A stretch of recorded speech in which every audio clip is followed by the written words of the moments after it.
Crosby, Stills, and Nash, 1968, Teach Your Children. Thank you very much. That's a good welcome song for our Business 330 class this fall session 1 at the University of La Verne.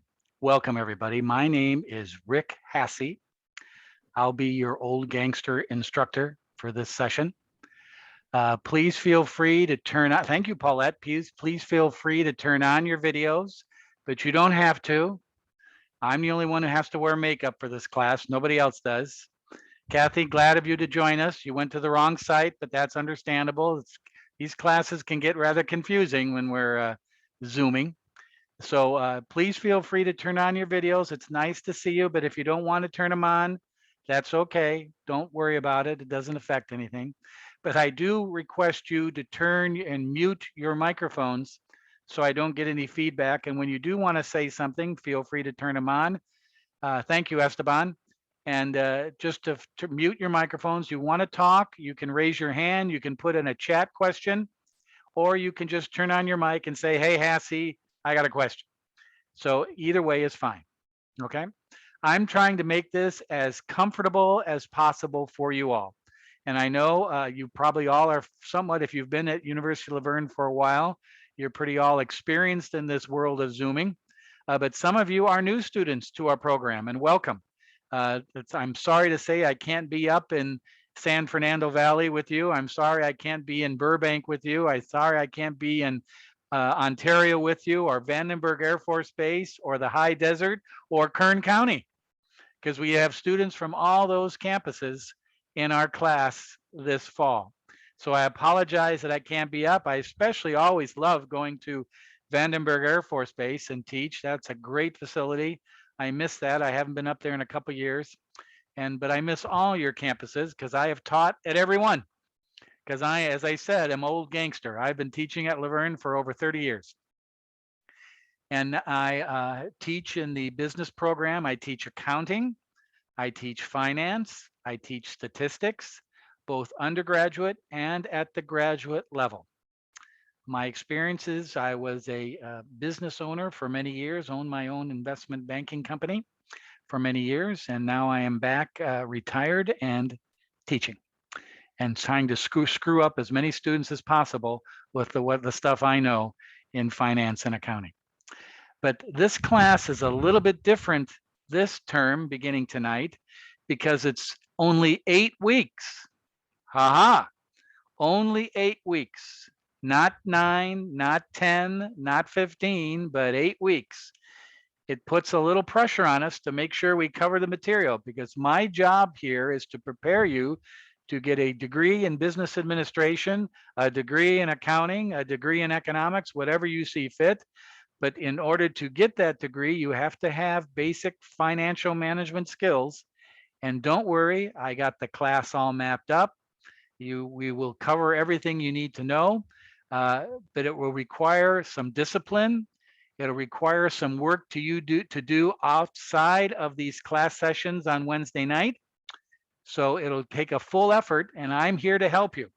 We have review sessions, office hours every Thursday evening from 6 to 8 o'clock, which I sent you the link and it's available. If you have, that's not a teaching session. I'm just going to sit at my computer here in Claremont, California and stare at it. And if any of you guys come on, I will be here to answer any questions or help you or give you any tutorial sessions if you like.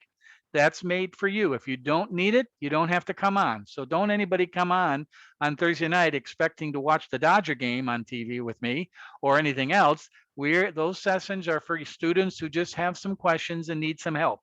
And I assure you, during the course of the year, you will need some help. We also, towards the middle of the class, right after the midterm examination, when things really pick up, I'm going to have a Saturday review session for students where you can come on a Saturday morning and ask questions and meet with me if you have any concerns. I record everything. All right.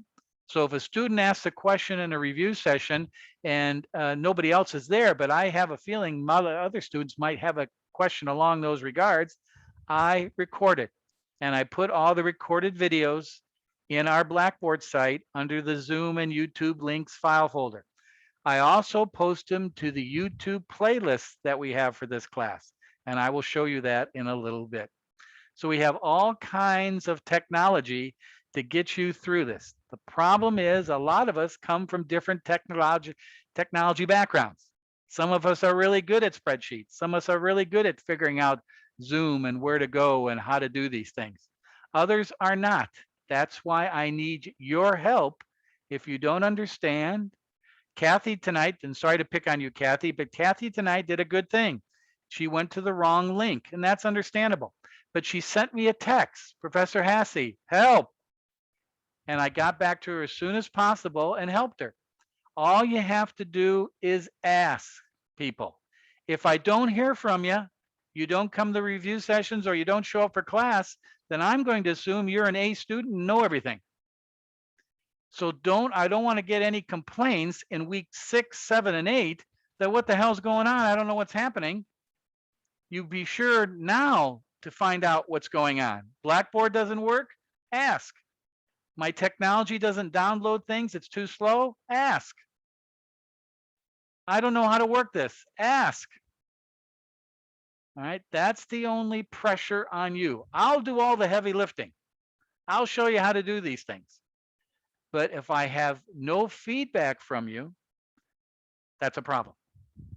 We have a discussion forum every week where you can post questions. If you're intimidated by asking me directly, post it to the discussion forum and I'll answer those questions there. And I'll show you that in a bit as well. So we have all kinds of hassles, but trust me, you take a deep breath, you have a nice glass of red wine now and then, you'll be in good shape and everything will be fine.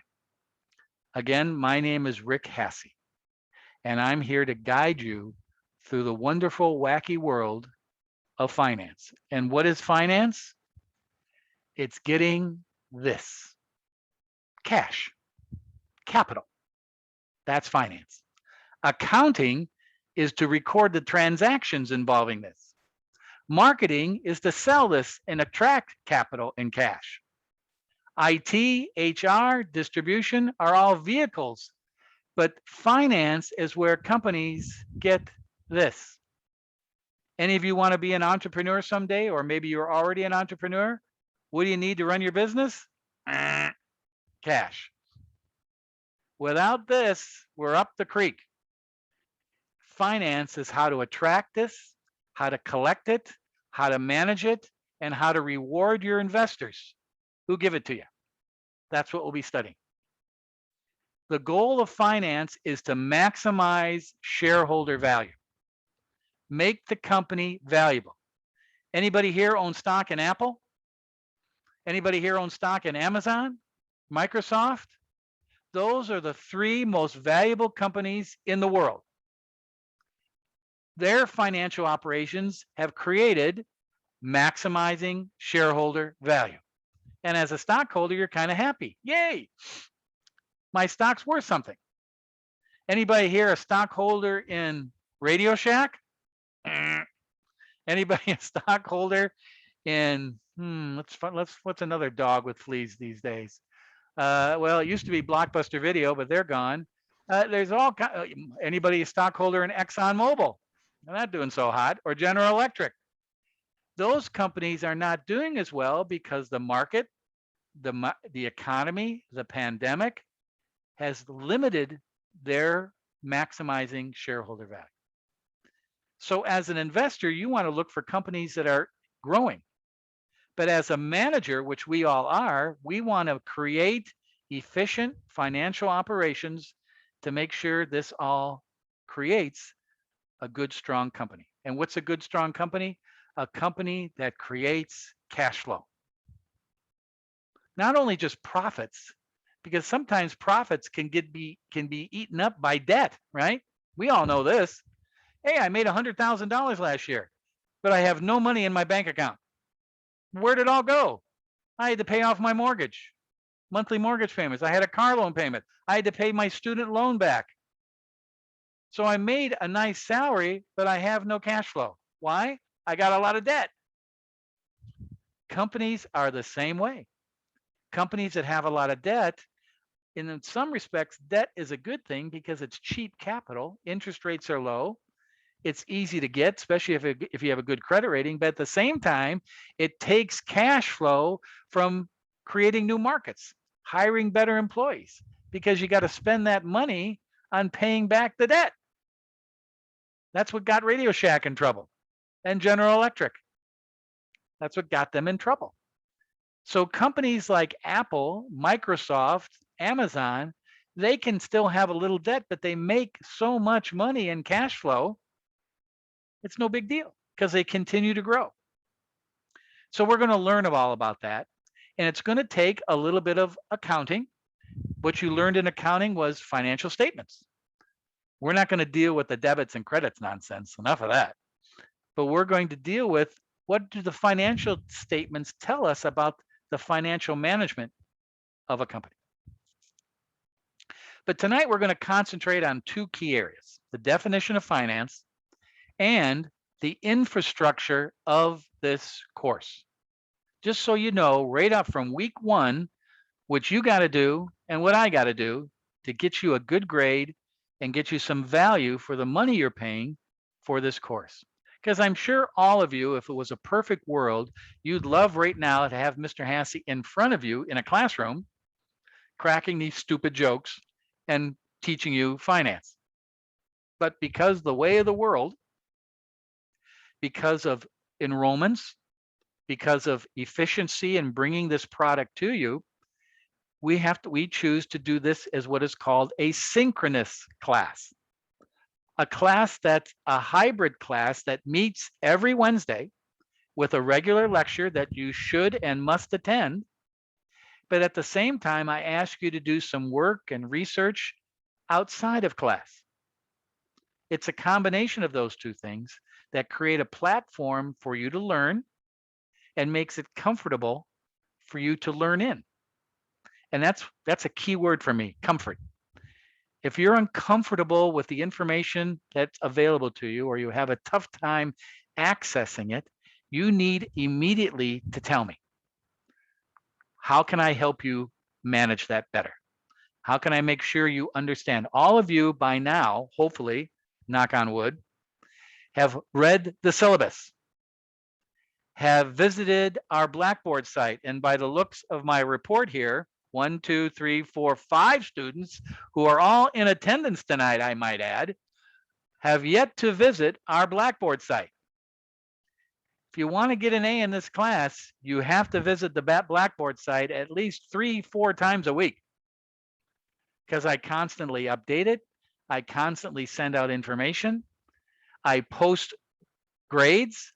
I post review of grades. If you only plan on visiting this class every Saturday or Sunday once a week, you're not going to get an A. I'll tell you that right now. You're not going to get an A. Now, I'm not saying that to scare you. I'm saying that's the way of the world now in these type of platform education.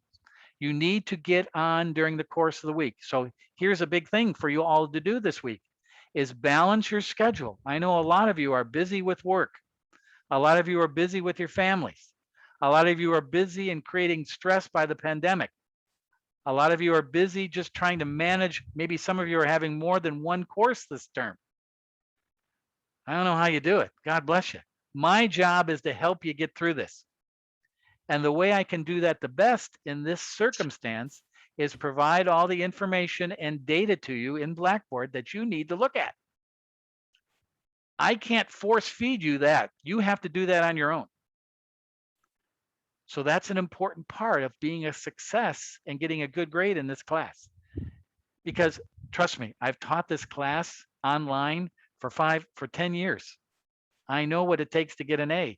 And if you at the end of class tonight say, okay, that was fun, Mr. Hasse knows what he's doing, I'll go online on Sunday and look at things, and I'll post my discussion work that I have to do this week for a grade, and that'll be it. And then I'll see him next Wednesday night. You won't be prepared for next Wednesday night. And when you're not prepared, you get behind, and then you get mad at me because you get frustrated. I'm here to help, but you can't seek help after week 3. You got to seek help now if you don't get it. Okay. That's my Chamber of Commerce speech to start the class.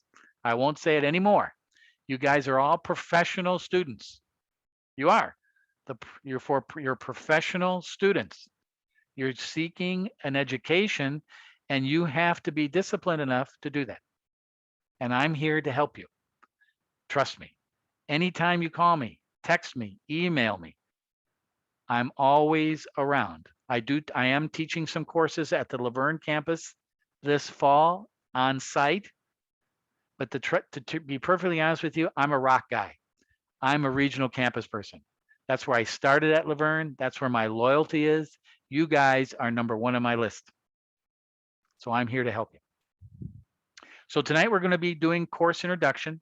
I'm going to be walking you through the syllabus. I'm going to be walking you through the Blackboard site. I'm going to be walking you through our schedule. Because if you looked at our schedule, you probably looked at that and go, whoa, what the hell is going on here? It's a little intimidating. It's not. It's just there to give you as much information as possible. You have a graded assignment this week. It's due next Tuesday. All our work is due every Tuesday at midnight, the day before our next class. You have an assignment to do this week. It's in our discussion forum. I want to see two things: your ability to use Blackboard and type and post information to it, and your ability to do a spreadsheet. That's the two main tasks of this work this week, is to tell me, your professor, if you can manage these skills of doing remote learning. If you have a difficulty, that's good. Then I can help you. If it's a piece of cake, no worries. So every week on Monday, I will post an introduction video to the class for the coming week. That introduction video is usually about 5 minutes long. I make sure you know of any, if you have all the graded work done by Tuesday, I remind you about that. And I talk to you about the highlights and the agenda for the upcoming class that next Wednesday. This is posted every Monday. I send you an email with the links. It's all there for you. So you can prepare for class on Wednesday. Because trust me, I'm not going to be speaking after tonight in subsequent weeks. I'm not going to be speaking to a bunch of blackness on the internet. I'm going to be calling on you to answer some questions. I'm going to be picking you, like I'm going to be picking John. By the way, John, turn on your microphone. John Ayala, please. Hello? John, how you doing? John, where are you Pretty calling good. from? Pacoima. Pacoima, very good. Tell us a little about yourself. What do you do? I am a student at Laverne and I work at Starbucks as a barista. Great. What's your biggest selling drink at Starbucks? What drink is bought the most? The pink drink. The what drink? The pink drink. Pink drink in Pacoima? Oh my God, what's going on out there? All right, well, that's good. Well, see, there's some information we need to know. John, thank you. I appreciate you coming on. Yeah, of course. But I do this randomly during the course of the class. So if I see that John's screen is black, which is okay, you don't have to turn on your video, but I say, John, turn on your microphone, and John doesn't answer, I'm going to wonder where in the hell John is. And that's not very good for your class participation grade. I keep notes about that. So if you just turn on the computer and just go off and watch the Dodger game, or the Rams are playing Wednesday night, the Rams won't be playing, or working or doing something else, which is, I know we're busy, but this time, Wednesday night, is class time because you're paying a lot of money to do this. So I want to get you engaged as easily as possible. All right. All right, here we go. Somebody just claim on.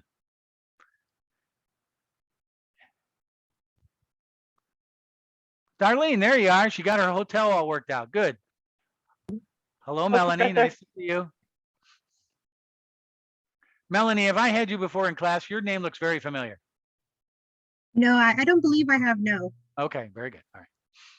Hang on, let me bring up something here just a sec. I didn't set this up as usual very well, so I apologize. Here it comes.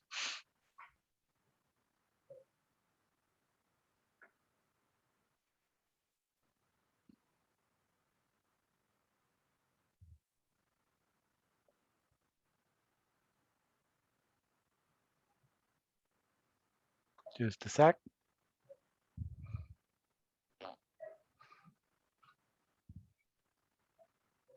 Not very professional, Mr. Hassey here. I apologize. Here we go.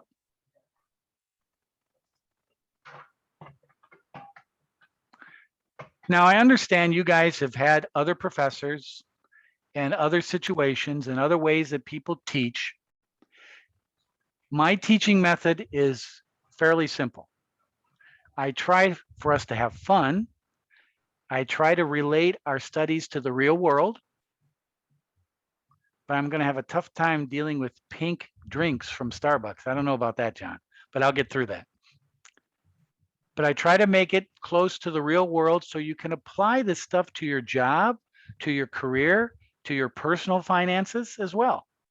Not only to give you the discipline to succeed in other courses down the line. And I just brought up the wrong syllabus. I apologize. Oh, I'm on a roll tonight. Hang on. What an idiot. Hang on. It's like I had a couple of beers here. Maybe I should have had a couple of beers. There we go.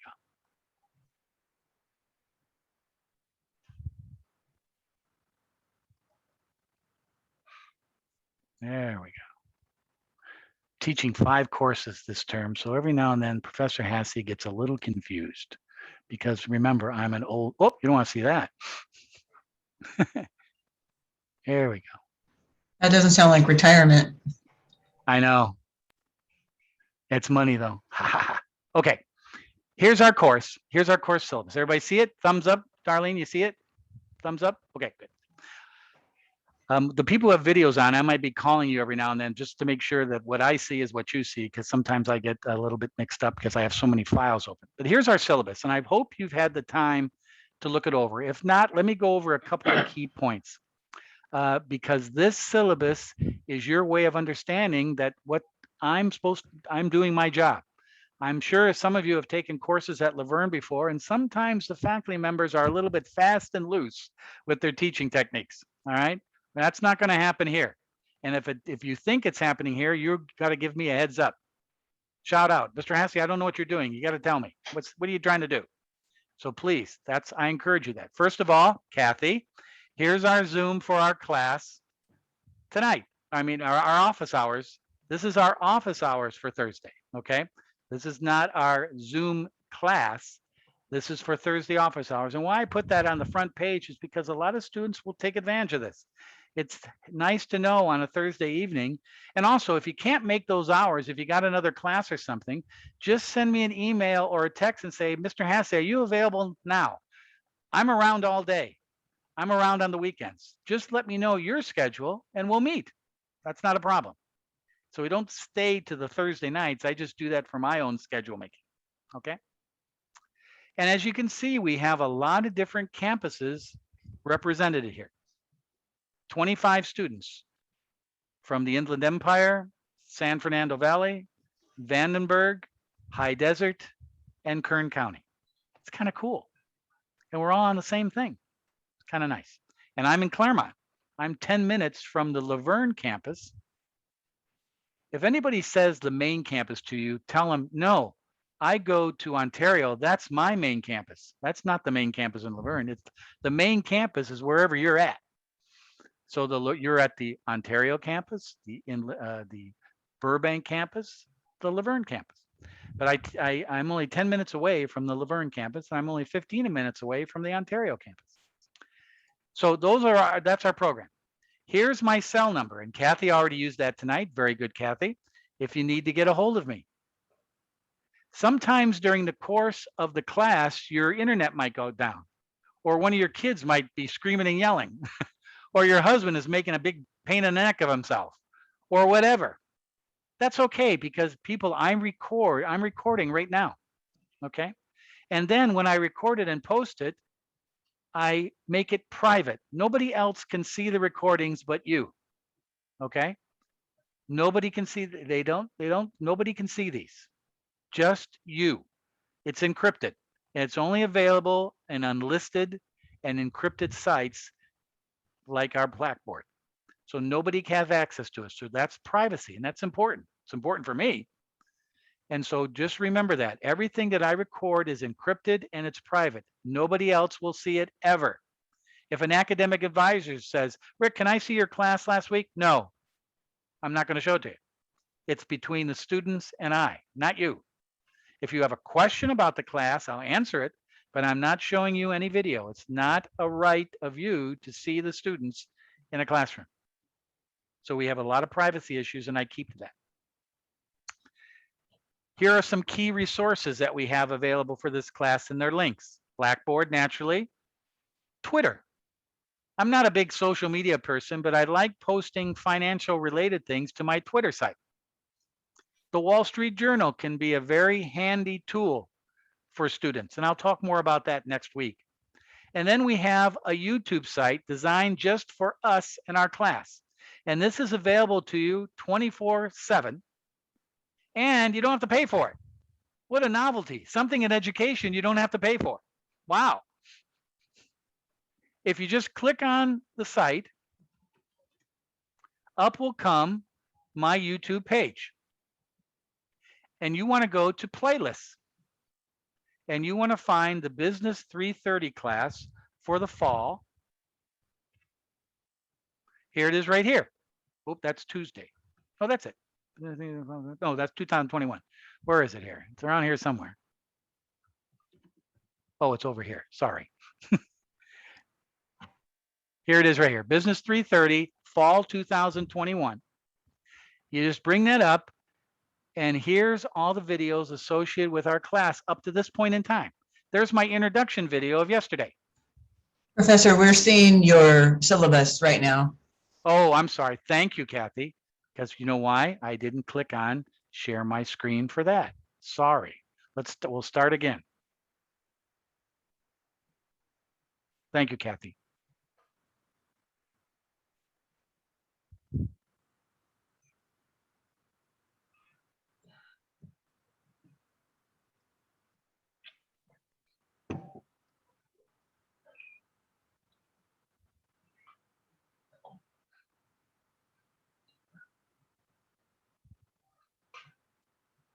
There we go. So let me backtrack. You see it now, Kathy? Okay. Let me backtrack now. Here's our YouTube. When you bring up that link, it comes to this page, and you want to look under videos on the left-hand side. You look for Business 330 Fall of 2021. You click on that, and here's our playlist. Okay. Now, all these videos are also in Blackboard as well, but they're split out during different weeks. You can go to this site and see all the videos associated to our class.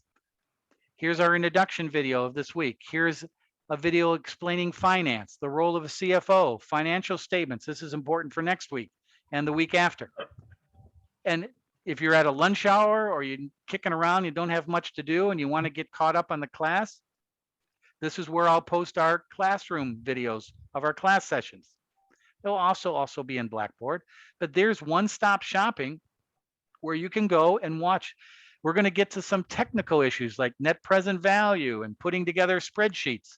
These videos are designed as backup to help you outside of class. I'm going to be going over all this in our class sessions, but also this will help you outside of class to get backup to help you. And the good thing about all this is you guys have access to this forever. Once Professor Hassey's done with this class in the middle of October, you will still have access to this playlist and you can use it to help you in other classes. So it's a good thing to have and know that it's available to you. Our YouTube playlist.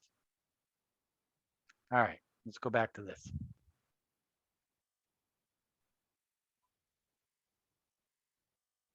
All right, so that's our syllabus, describes the class. This is important. These 8 things to successfully complete the class, we're going to be doing all these 8 things. In order to move on in your business program, you need to know these 8 things. This will help you in subsequent classes. That's our goal, is to provide these key points. Our textbook is the 10th edition of Fundamentals of Corporate Finance. I've already had some questions from some students. One, can I use the 9th edition? That's fine. 2, can I use a digital version or a used version? No problem. 3, I don't get it. I'm not going to be able to get a textbook, and I'm not going to tell you the reason why, but I'm not going to purchase one. Can I get through this class without it? And my answer to you is yes, you can. I don't recommend it, but all the material that you need to know from the textbook is in the Blackboard. I have a PowerPoint for every chapter. I've downloaded the key outlines of every chapter in the Blackboard. If you haven't seen them yet, they're there. We'll look at them in just a minute. So yes, I prefer you to get a textbook because you'll be better prepared. Remember, all our work is take home. You'll need a textbook would be a great reference to look up stuff in a take home assignment or examination. That's where that'll be helpful. So, but you can get through this class without a textbook. It's just you're going to have to be a little bit more diligent in your use of Blackboard. Okay.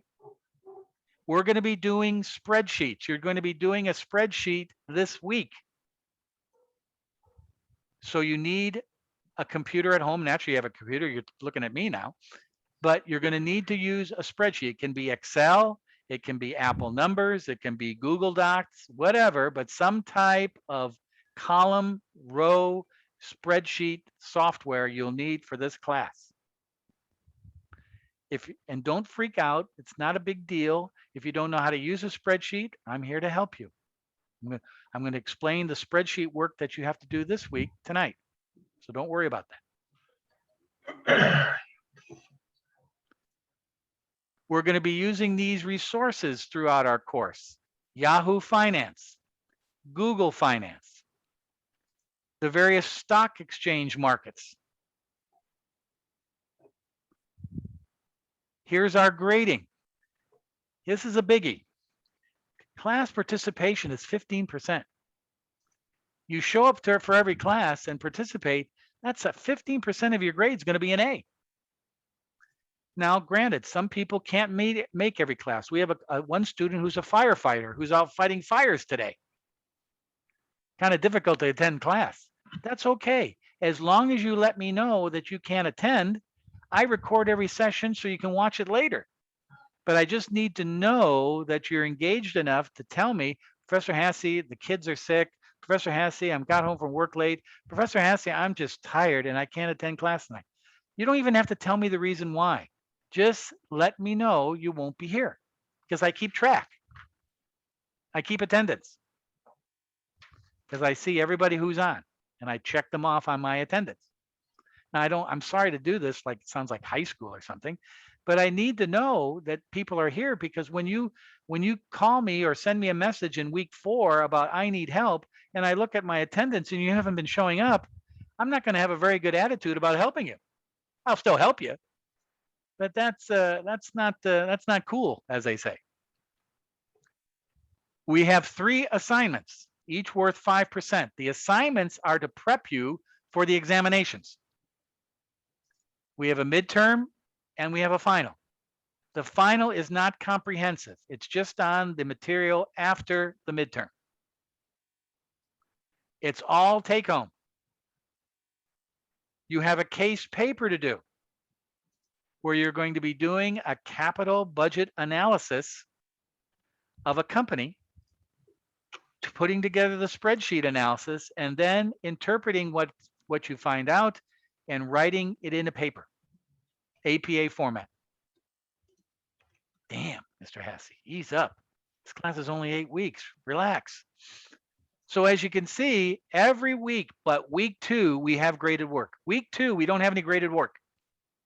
Every other week, there's stuff to do for a grade. So that's why I say it comes fast and furious here, and you got to be prepared. There's our grading scale. What you want to concentrate on as a business major, a business administration major, is you want to get better than a C. You get better than a C, you don't have to worry about losing any financial aid. You don't have to worry about being put on probation. You don't have to worry about somebody hassling you about your grade point average. You want to keep your average above a C. That's the key. Your life will be a lot stress-free if you put the work in to get better than a C. And trust me, if you just put in the effort outside of class and do the reading, follow up with the material I provide you, you're going to get better than a C. Trust me, it's going to work out. But if you don't put in the effort, you come on once every week for 1 hour and just kind of go through it, you're going to be struggling with your grade. Okay. Here's our attendance. This attendance is mandatory, but you can let me know if you're not going to be here. That's not a big deal. We do have some homework, but it's not graded. If I give you problems to look at in the textbook, it's not for a grade. It's just to substantiate the review of the material that we did that week. So the homework is not graded. The graded work is the assignments, which there are 3.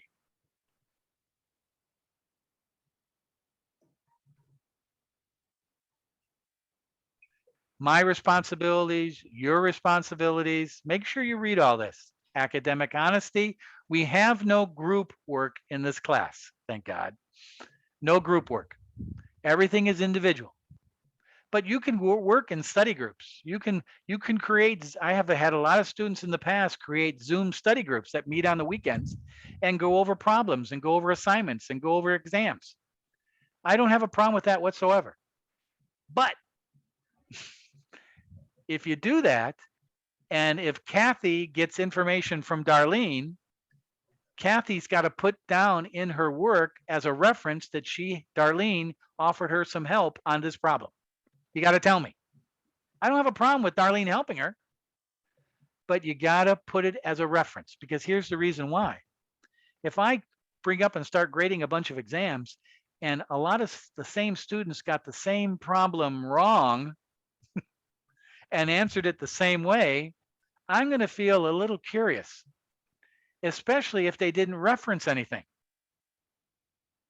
You don't want to do that, because the first time it happens, you'll get an F for that work without referencing. The second time it happens, you're out. That's it. So just reference if you're going to be in study groups, if you're getting material and you're getting help. Maybe your husband is Warren Buffett and he knows everything about investments and he helps you with this class. Not a problem. Matter of fact, if your husband's Warren Buffett, I'm going to have him speak to us. That'd be nice. But be that as it may, write it down on your work that you had a reference. You had a resource for your work. That's all I ask. And then another key thing, well, I don't think this is key. This is the public relations of Laverne, blah, blah, blah, blah, blah, blah, blah. Okay. But here's the most important thing for me. Even though we're a remote class and we're not in a classroom in Bakersfield, or we're not in a classroom in Victorville, you are still 100% a student of the University of Laverne.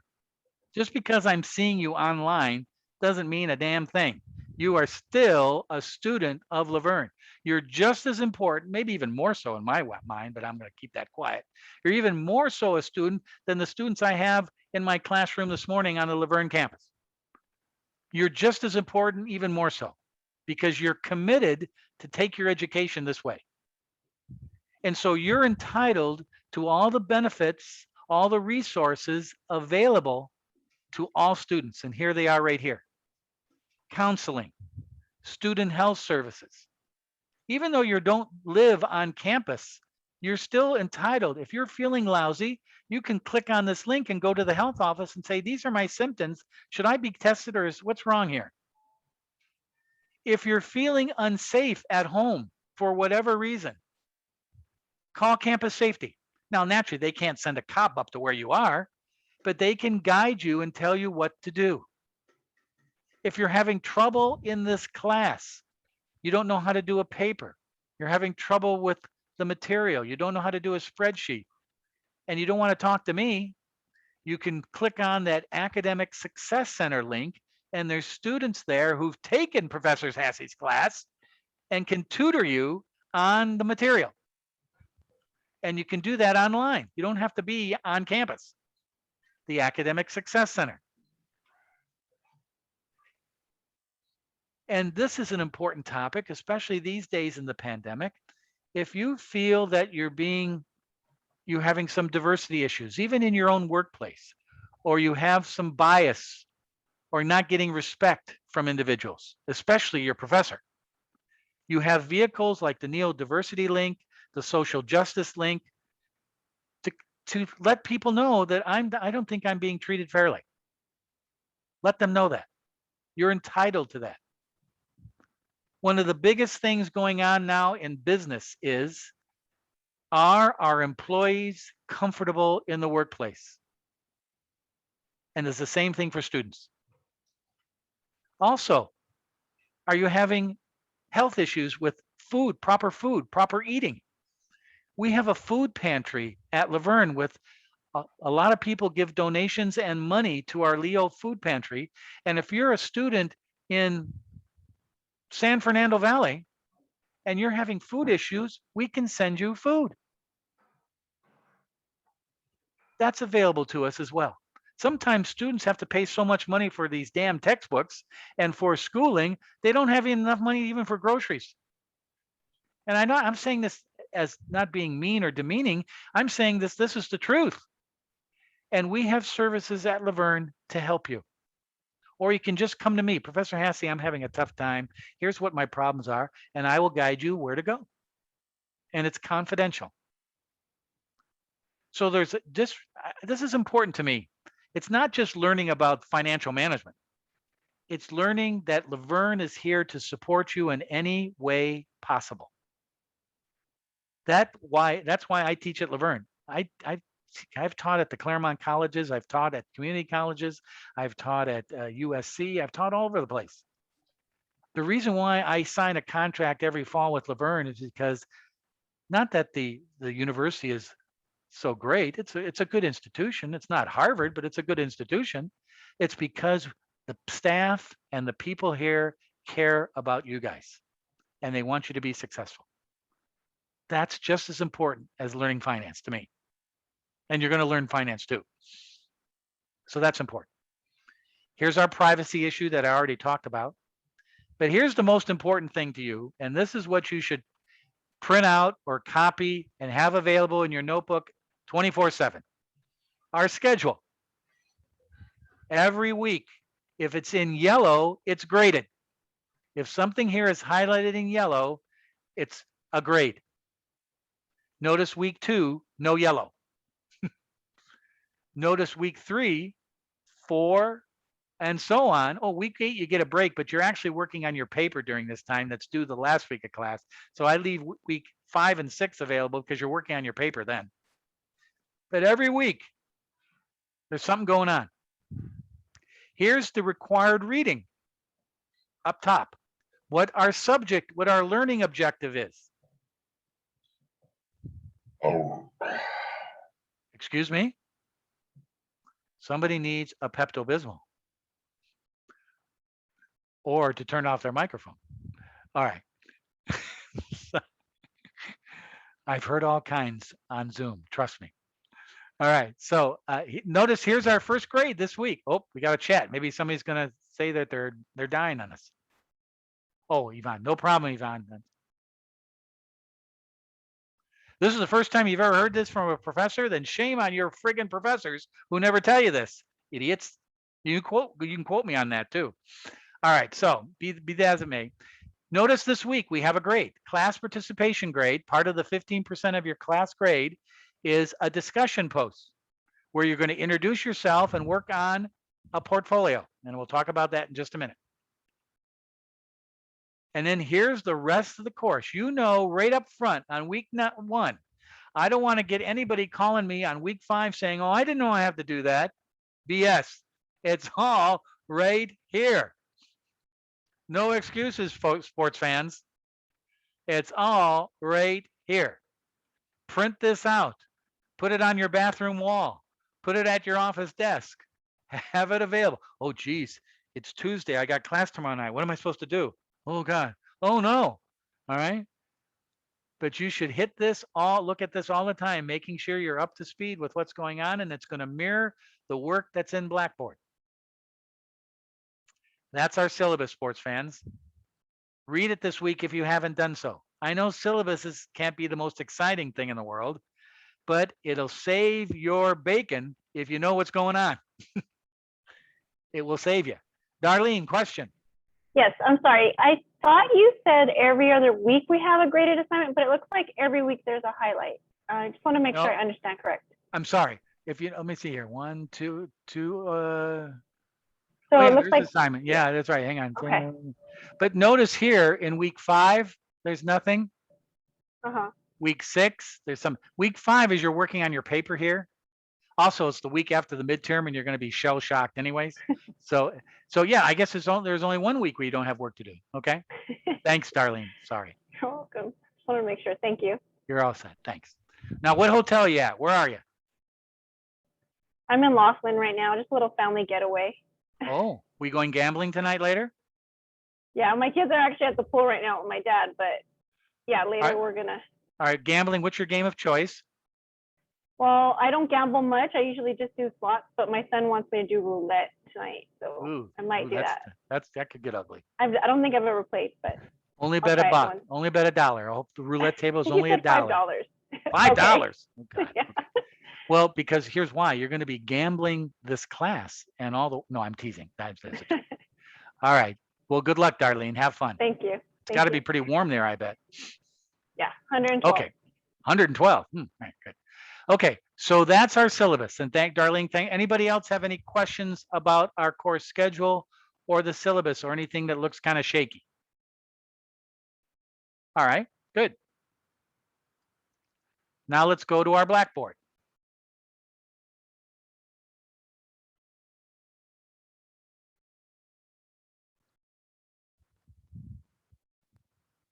Here it is right here. All right.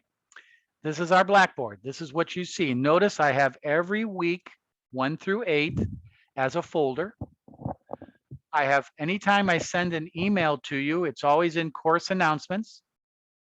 Whenever I send an email, I'm going to be sending you probably 1 or 2 emails every week with information. Here's the introduction video link and our links to our class and to our office hours. Every week I'll be sending you this. Okay.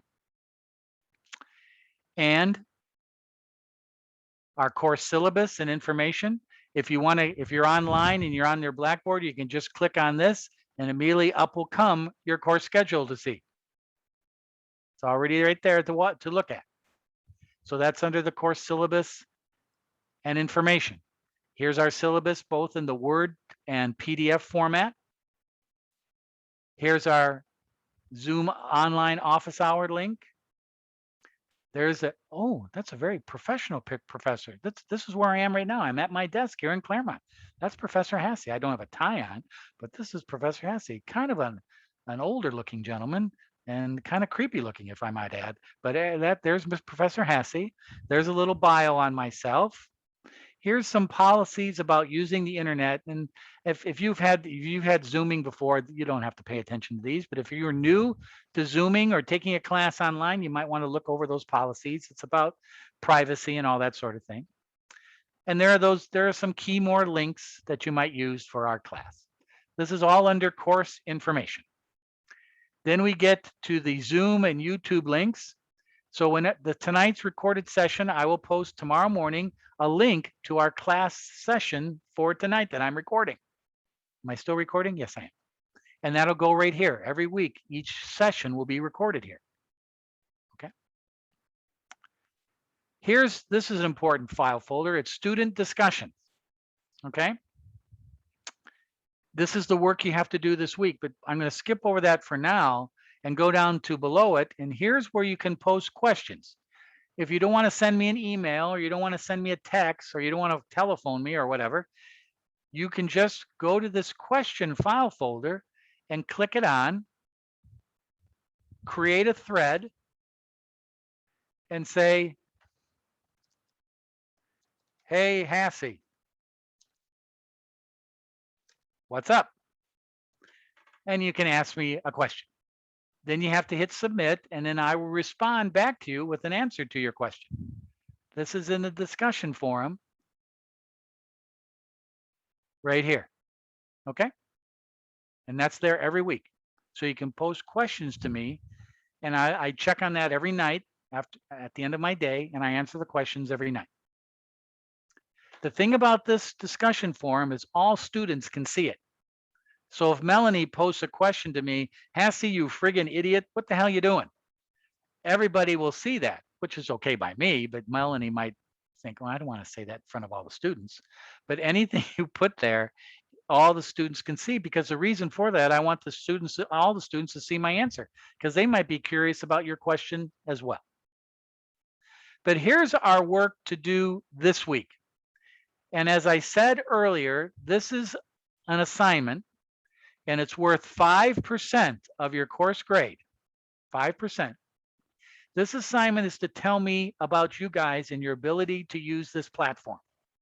You're going to create a thread and tell me a little bit about yourself, 1 or 2 paragraphs. You can even include a picture or a video. You can even give me your social security number. I would love to have that. No, don't do that. I'm teasing. But I want to see, and I want your fellow students to see who you are, where you don't have to be very specific. Just tell us a little bit about where you're from, where you live, maybe what your work is, why you chose Laverne. Doesn't, you don't have to get personal. Some people get very personal. I go, you don't have to tell me all that stuff, but that's okay. Whatever you feel comfortable with. Might show pictures of your kids. I have a lot of people showing me pictures of their dogs. That's a big deal. Not cats. Everybody shows me a picture of their dogs, which is fine. I'm a cat person, but that's fine. Just a little bit of information. So, we're all scattered all over California.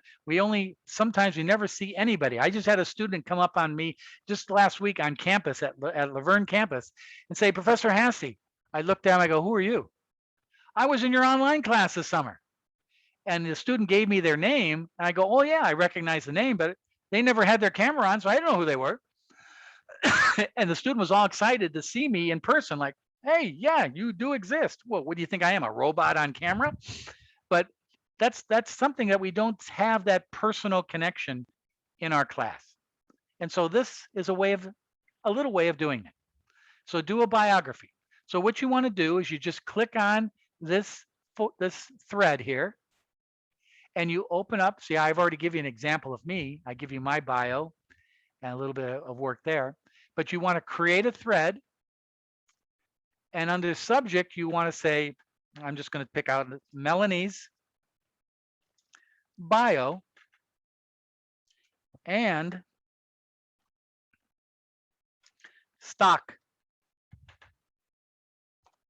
selection. Okay, stock selection. Now we'll talk about the stock selection in just a minute. Excuse me. So what you will do under here, you'll type in your bio. You type it in. Or what you can do, you can put your bio in a Word document and paste that document into this file thread, or attach the document, your Word document here with this little plus sign. You can find your local files on your desktop, select it, and it'll automatically post to this thread. Either way, type it out, include the file or whatever. But also here, you're going to be doing part 2 of this assignment, not only the bio, but you'll also be doing this second part. And this is the second part of my assessment for this first week. I want to see you put together a spreadsheet. Okay? I want to see you can do that. And the spreadsheet is this. And we're going to use this spreadsheet throughout class. I'm giving you all an imaginary $100,000 tonight. Congratulations. You all have $100,000. Now, what you're going to do with that $100,000 is you're going to select some stocks with that $100,000 and buy stock in that company. Now, the stock has to be publicly traded, which means the New York Stock Exchange or the NASDAQ exchange, a publicly traded company. Now, if you read chapter 2, you'll know what I'm talking about here. All right. And you can pick up to 5 stocks. invest in that 100,000. So in other words, you pick 5 stocks and you have to split up the investment of 100,000 and buy those 5 stocks. Or you can just put one stock. We had one student last semester that put all their money in Apple Computer. They invested the whole 100,000 and they did pretty well. But you can pick up to 1, 2, 3, 4, 5 stocks. And I'll show you an example of it in just a minute. And then you, on this Friday, August 27th, at the close of the stock markets, you're going to find the closing price of your stock. And that's the price you're going to start out with this portfolio this term, this fall session. The stock market closes at 1 o'clock California time, 1 p.m. At the close of the market, you'll go find the stock price and record it in your portfolio. Now you can do that on Saturday. You can do that on Sunday too. You don't have to be, well, Mr. Hassey needs me online at 1 o'clock today. No, you don't have to do that. The market doesn't open up again until 6:30 our time, Monday morning. But you have all weekend to get that stock price. And I'll show you how to do that. And then I give you a sample portfolio, which I want you, it's in a PDF format, because I want you to use this format that I give you in PDF. Don't give me a PDF file. I want it in a Excel numbers spreadsheet file. That's the file you're going to be posting to me, not this file. This is a sample. I want you to create it. I want to see your formulas, your calculations, your numbers. That's what you're going to do.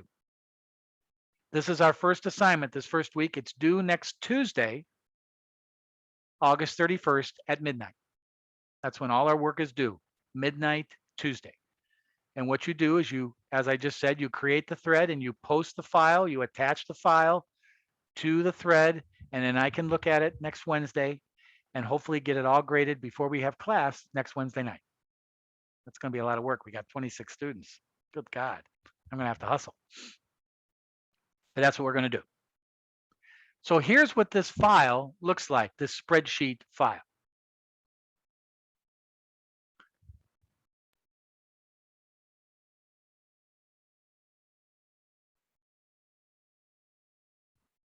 Here it is right here. This is what I want your spreadsheet file to look like. This is the sample I've given you. This is a PDF file. If you give me a PDF file as your answer file, you're going to get a 0. It's got to be a spreadsheet file. Everybody understand that? Okay. So this is my portfolio for this fall session. This is the stocks I have chosen this fall. Notice what I've done. I've picked 4 companies. You can pick up to 5. You can pick only 1 if you want to, 2 or 3. I picked 4. I picked Apple Computer, Bristol Myers, Merrick, and Walt Disney. Those are the 4 companies that I've selected for my portfolio this fall session. And I've provided the ticker symbol. The ticker symbol is the symbol that the stock is represented in the market. That's what the market calls it. And this is the exchange that it's traded on. You'll see this defined in chapter 2. All right. Here's the date, Friday, August 27th. Now the prices have yet to be determined. I can't look into the future, but I've just put down some examples. All right. So what I've done is I've taken my $100,000 and I allocated $25,000 to each company. Notice it totals $100,000. And then what I've done, and this is where I need you to see, do you do the work in a formula? I take this number, $25,000, and divide it by $127.35, the stock price in this cell to get the number of shares I'm going to purchase. So in this cell will be equals 25,000 divided by 127.35. And that's how I got 196 shares. I want to see that formula in your spreadsheet. Show that calculation. And Professor, pardon me for interrupting. It might not be, you're rounding. You mean, Well, yeah, I was just going to say this in just a minute. oh, okay, sorry. I want you to round this number to the nearest whole dollar. So if you know anything about spreadsheets, they have a little menu item that you can round down to 0 decimals. That's what I want you to do.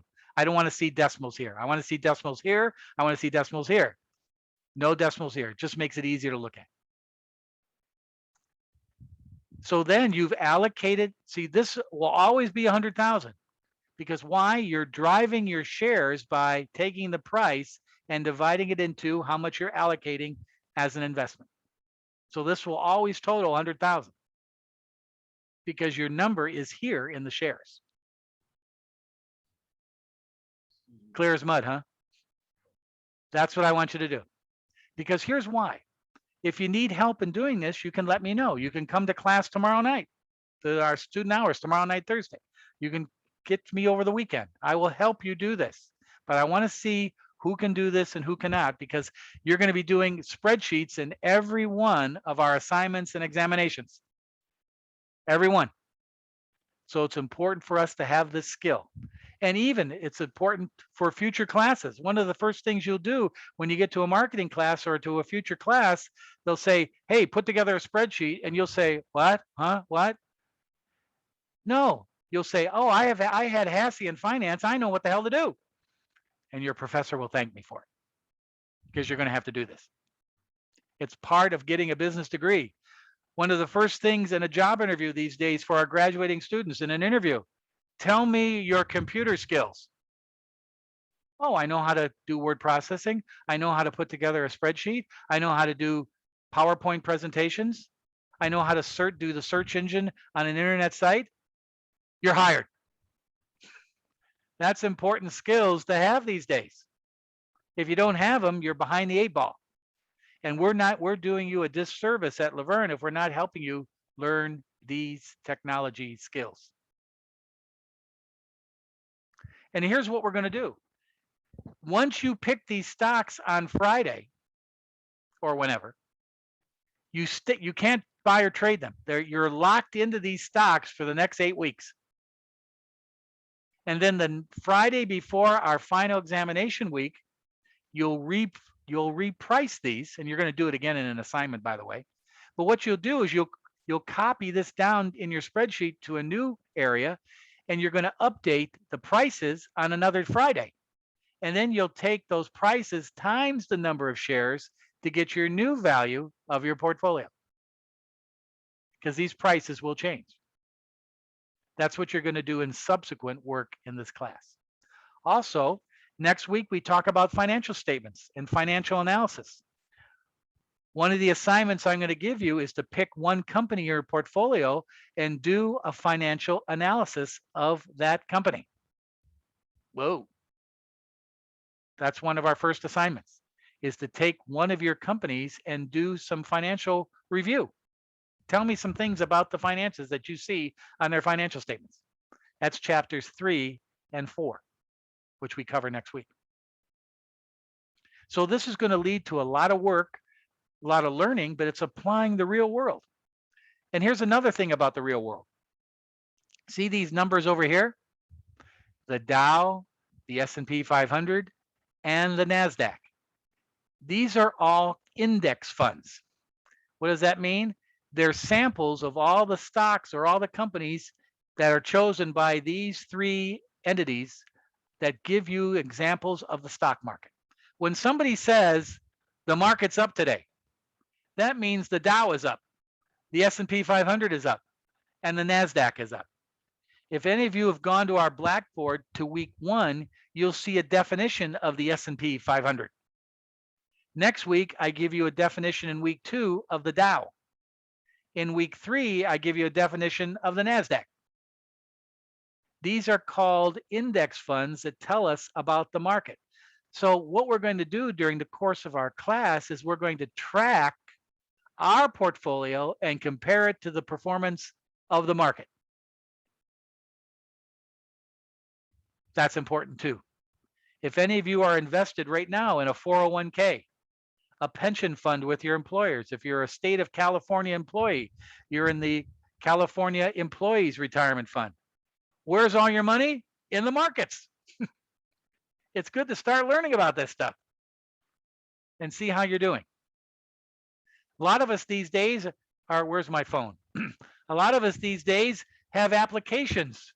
Robinhood, Wells Fargo, Charles Schwab. We do our trading and we watch our investments on these phones. But a lot of us, sometimes we're on our phones trying to find and we don't even know what the hell they mean. You now will know what the hell they mean and understand that. That's the financial markets. Part of our reading this week, chapter 2. Okay? That's what you're going to do this coming week. You're going to put together a bio and you're going to put together a spreadsheet, not a PDF, a spreadsheet of your stock selections. Now, how do I go and find these stock prices? All right. Where do I get this? Mr. Hansey, I've never done this before. Well, the most simplest format that I like, that I tell students to use, is this.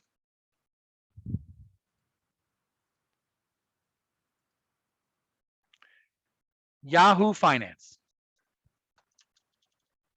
It's clean, it's easy, and it's simple.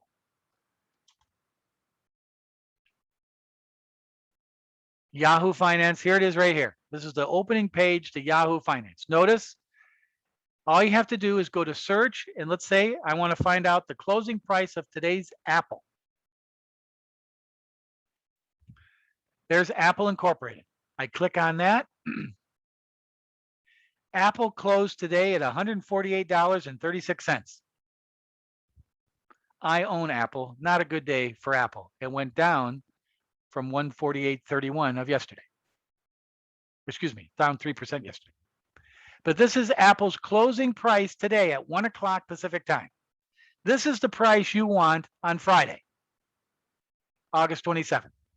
It says at the close, 4 p.m. Eastern Daylight Time. Don't worry about this stuff over here. This is the futures market, and we're staying away from that stuff. This is the price you want. So you type in your company and you find it here. Okay. Then we're going to talk about all this other stuff later on in our class. Or you can just go to Google and do this. Just go to the search and go Apple closing price. Just type it in. And it'll give you the closing price of Apple today. How about that? I like Yahoo Finance because it's a little bit more business oriented, but you can just type in your Google search, what's the closing price of Apple, and it'll give it to you. Do that Friday, Saturday, and Sunday, and you'll get your stock price as well. Pretty easy, huh? And also, it'll open up a new world for you. Wow, look at this. Wow. Let me take what Apple's done the last year. Ooh, it's kind of gone up. What has Apple done the last 5 years? Ooh, I'm glad I bought Apple 6 years ago. I've done pretty good with Apple. Ha ha. What has Apple done today? Not good. It started here and ended up down here. But it gives you different perspectives of Apple over periods of time. And that's kind of fun to have. And this is what stockbrokers do for you. Now you can kind of do that yourself. It's pretty easy.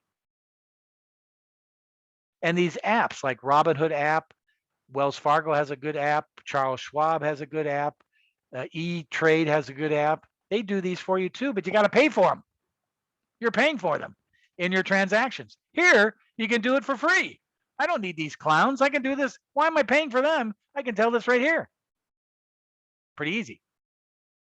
It opens up your financial management world, and that's kind of a good thing too. So that's how you find those things.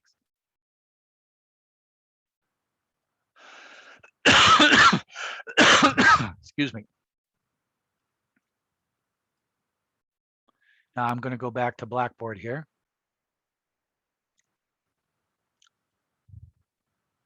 Excuse me. There we go. I'm going to do this for about 5 more minutes. We're going to take a little break, and then I'm going to have a brief PowerPoint presentation for tonight, and then we're done. Okay. I don't want to scare you guys all away tonight. So now we're back at our Blackboard site, okay? And we've looked at course announcements, we've looked at course syllabus, we've looked at Zoom links, we've looked at the discussion forum. Here's another important thing that's right on the front page of your Blackboard, the report card. After next Sunday, when you post your first work, you will see a grade here. It'll show you the grade in this class up to this point in time. Raise your hand if you ever had a class where the professor never gives you your grades, you never know what the hell you're doing. There you go. That ain't going to happen here. Every week, by the end of the week or midweek, or by the time we have our class on Wednesday, you'll know your grade for that work. Yes, thank you, Brian. Thank you, Chris. That's one of the biggest pains in the neck and all the complaints I hear from students about, I never know what the hell my grade point average is, even at the end of the class. That ain't going to happen here. Right here on the front page, you'll always see your grade. It's the cumulative average up to this point in time. And all you need to do is click on that grade and it'll give you the details of what that grade is made of. So remember that. Darlene, you have a question? Are you raising your hand or are you clapping? You're clapping. Okay, fine. Yeah, clapping. Okay. Sorry. But that's where you have. So when you come on, if you want to come to student hours on Thursday night, you'll say, Professor Hassey, my grade average in this class is an 80. What's up with that? I thought I've done better. Where's the problem? Then we can sit down and go over it. This is what you got to do. Or Professor Hassey, I got a C in this course and I got to get an A. I need an A. All right, here's what we have to do. Okay. So always you know where you stand in this class. All right, I got a great question from Brian, and I always get these questions on the first night. Here's Brian's question in chat. Will there be any extra credit assignments in this class? All right, good question, Brian, and thank you. There will be no extra credit assignments, but here's what will happen. The first assignment, you get a 50. I'll give you extra credit work to clean up that assignment, okay? The midterm examination, you get a 60. I'll give you extra credit work to clean up that exam. The only vehicle where there's no extra credit is the final examination and the case paper. All the other grades, for example, this week you put together your portfolio and you really don't know what you're doing and it's not very good. I'll give you a couple extra days to repost it and fix it. That's the extra credit, Brian. Now, here's what extra credit means. If you get below a 70, you qualify for extra credit. And if you do the extra credit work, the best grade you can get is a 79. You can't get any higher. It's not fair to the students who did good work. So if you get under a 70 and you want extra credit, I'll give you some extra credit problems associated with that particular assignment. And if you do them correctly and timely, don't give me them all on the last week of the class. You have to do them within a few days.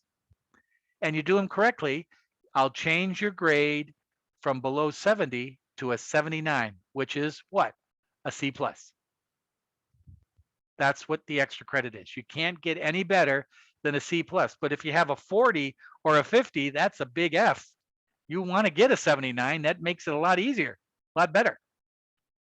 So that's what extra credit is about. Brian, you have a question? No, that's it. You answered it. Thank you. Okay, but that's what that is. So yes, extra credit is available, but it's only on that particular assignment, and the best grade you can get is a 79. Okay, that's how that works. Great question, Brian. Thank you. Okay, so back to our weekly folders. Okay. A lot of things going on here. Here's another example of the portfolio PDF that I just showed you that you can download in the in-class review.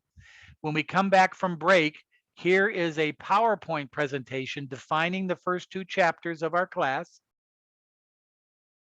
Here's my introduction video that you can watch right at this Blackboard site. Here's our agenda. And again, here's the discussion forum to do your work. You can do it right from here as well. Here's an introduction to the class. Some more details. Here's the definition of the S&P 500. I'm getting exhausted just looking at this, Professor Hasse. And then here's a review of the first 2 chapters for this week. A PowerPoint of the chapter and the outline of the chapter.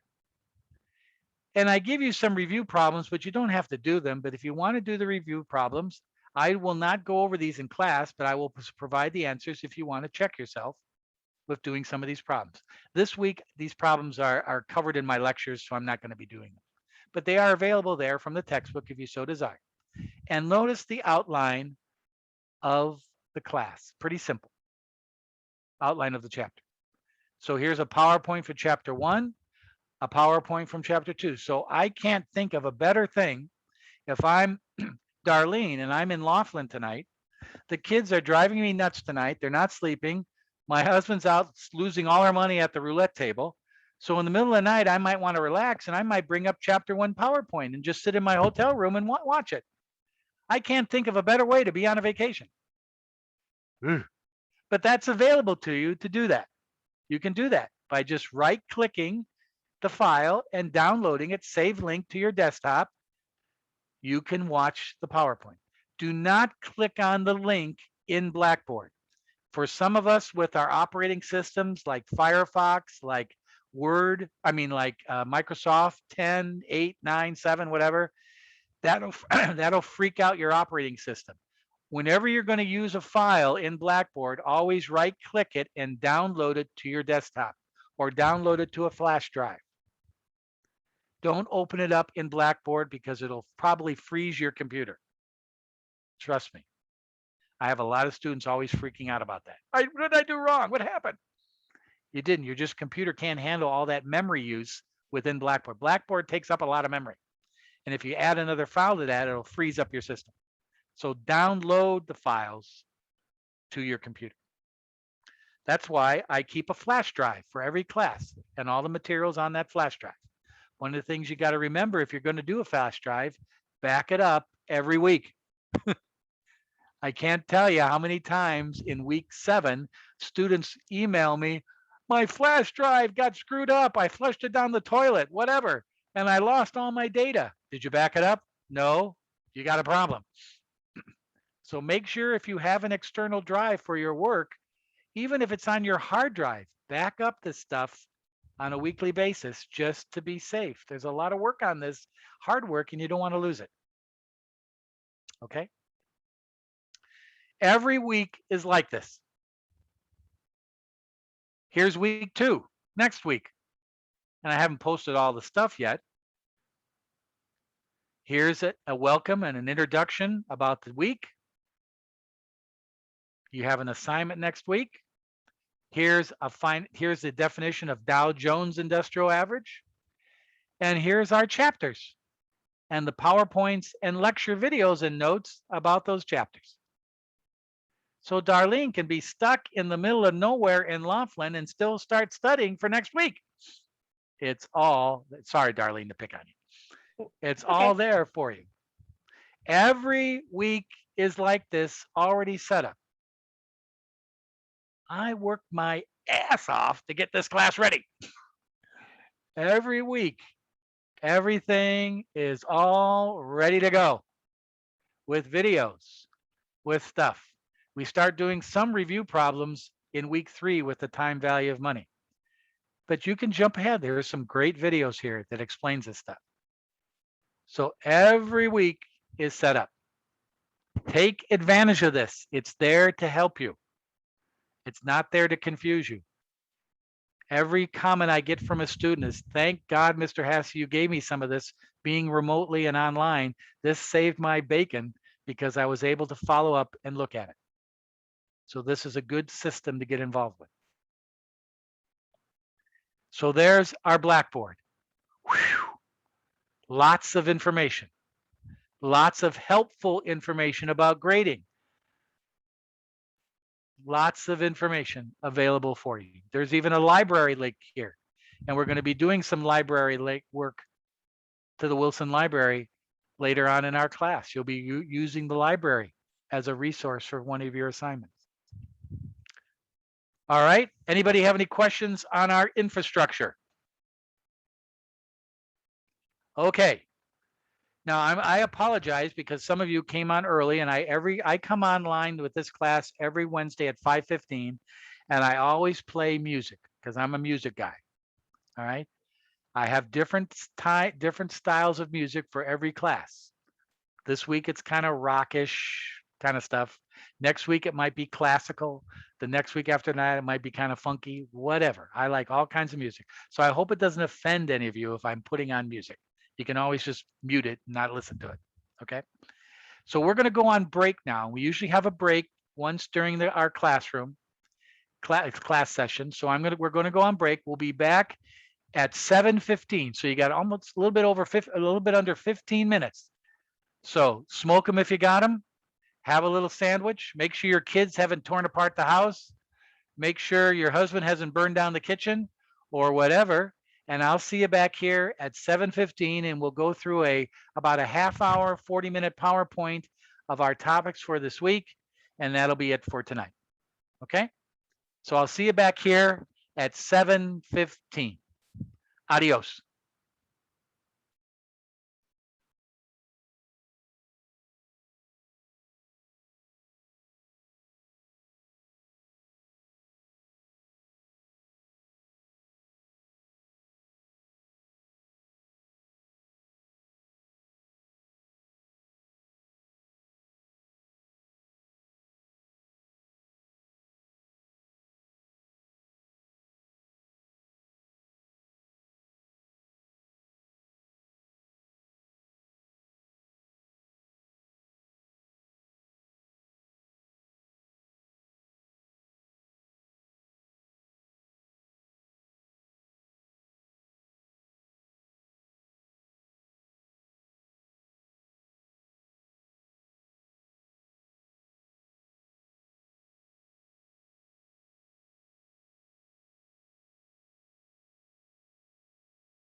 We're back.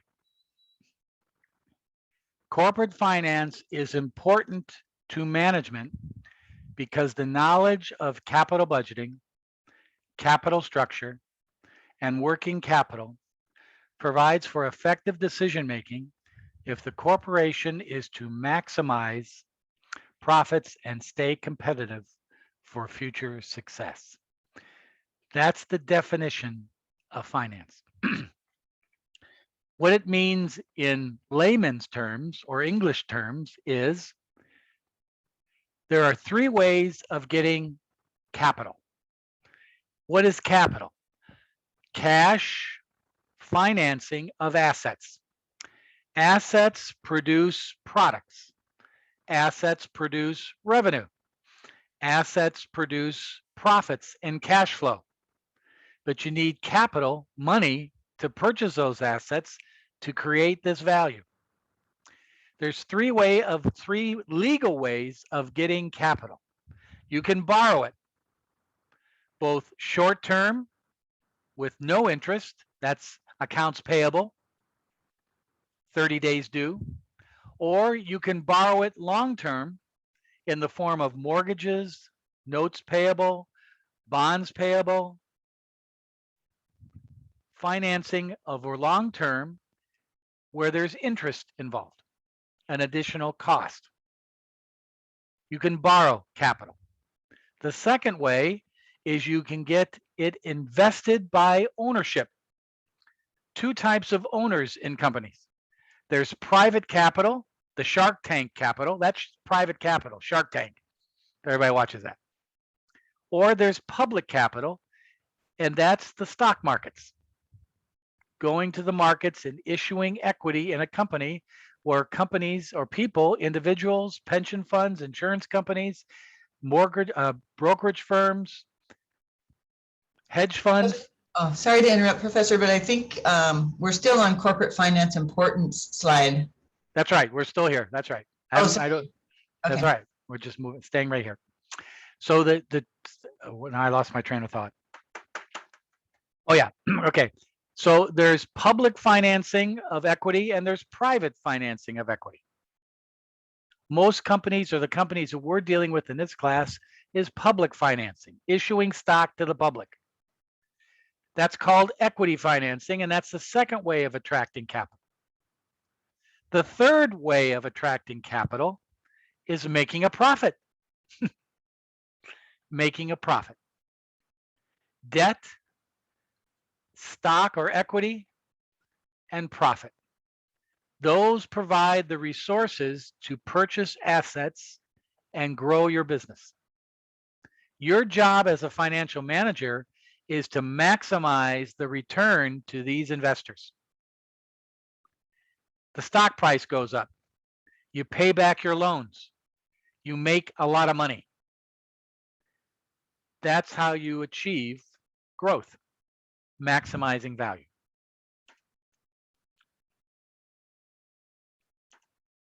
There's three principles by which you do this. One is called the investment principle. You want to invest in an asset that's going to return a greater amount of money more than what it cost you to get the money to invest in it. Example, I'm going to buy a piece of equipment for $1 million. I go to the bank and get a loan on that $1 million, and they charge me 6% interest.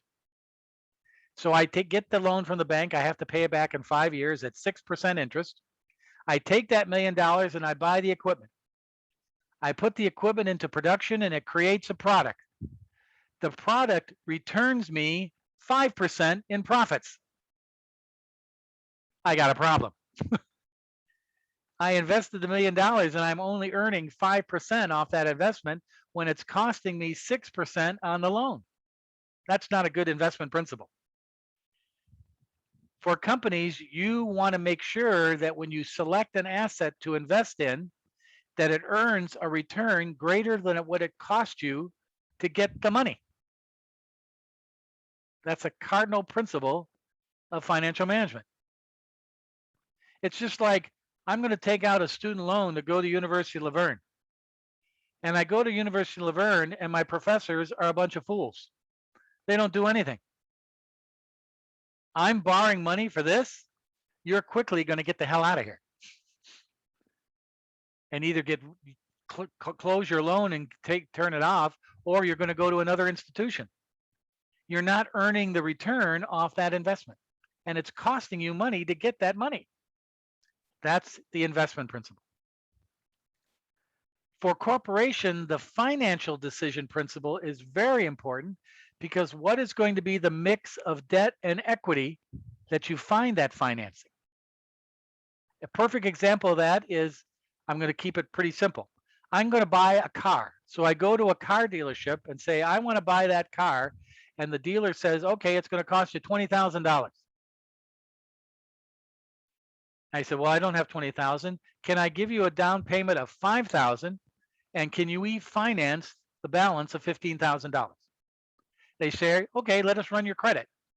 And they come back and say, sure, Mr. Hassey, we'll lend you the $15,000. You can get a 4-year loan at 4.5%. Okay, let's do it. So I'm now purchasing an asset for $20,000. Part of it's being funded by equity, my investment, the $5,000 that I wrote a check. And the other part of the investment is being financed by the loan of $15,000 at 4.5% interest. Now I better make damn sure that this 4-year investment in this car, which is as long as the loan, is going to give me enough return on my investment to warrant me paying off 4.5% over 4 years. And probably it will, because if you don't have the car, you're riding the bus. If you don't have the car, you're riding the Metrolink.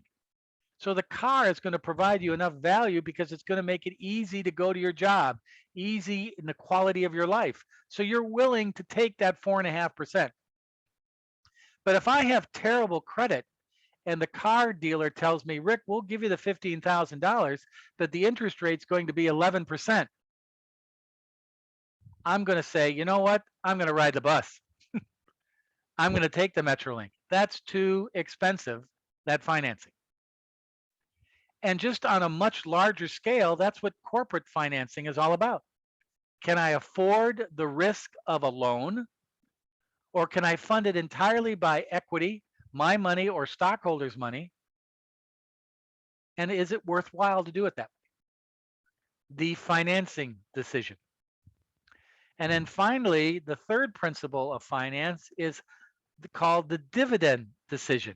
How do I distribute the return to the investors? For debt, it's rather easy. You just pay the interest and pay back the money within the time allotted to you with that financing arrangement. But with equity, you as a company have a decision to make. Do you pay a dividend every quarter to your shareholders? Do you produce return enough so the market will raise up the price of your stock? That's why financial managers, CFOs, get paid a lot of money. There's a lot of pressure to get that return as quickly as possible back to the investors. That's why finance positions with companies are some of the highest paying positions within a corporate organization management structure, because they have the most pressure to provide the results to make that happen. The dividend or the return decision of finance. Let me give you an example of that. You all have heard of Apple Computer. Apple Computer was basically created by Steve Jobs, right? He had help in the original stages by Steve Wozniak, his partner, but he eventually left because he was kind of a software geek, and Steve Jobs was more of a marketing guy. So Steve Jobs created Apple. And when Steve Jobs ran Apple Computer, he told the investors of their stock one thing: I'm not paying you dividends. So if you don't like it, don't buy the stock. But I'm not going to pay you a dividend. I'm taking that money that I will pay you in dividends, and I'm reinvesting it back into the company to create new Apple products. That's how he funded iPhone. That's how he funded all the iPads, all the iTunes. He poured back the profits back into the company. He didn't spend money on dividends. And that's how Apple really got started, providing capital from their profits. Now, Steve Jobs got sick with cancer and died. 10 years ago today, Tim Clark took over as CEO of Apple Computer. 10 years ago today. And his first day of employment as being the CEO, replacing Steve Jobs, was all the stockholders and investors said, okay, Tim, Steve is dead. We want our dividend checks. We're not buying. Steve Jobs was Steve Jobs, and we let him do whatever he wanted because he was creating great products. But Tim, we now want a piece of the action. Start paying us dividend checks. And that's what Apple did. I've been a stockholder with Apple for 9 years. I bought it just after Tim Clark took over, and I've got a dividend check every quarter. Before, nothing. Because Apple made the decision that Tim Clark is not Steve Jobs in the public mind, so we need to keep our investors happy. So they're paying dividends.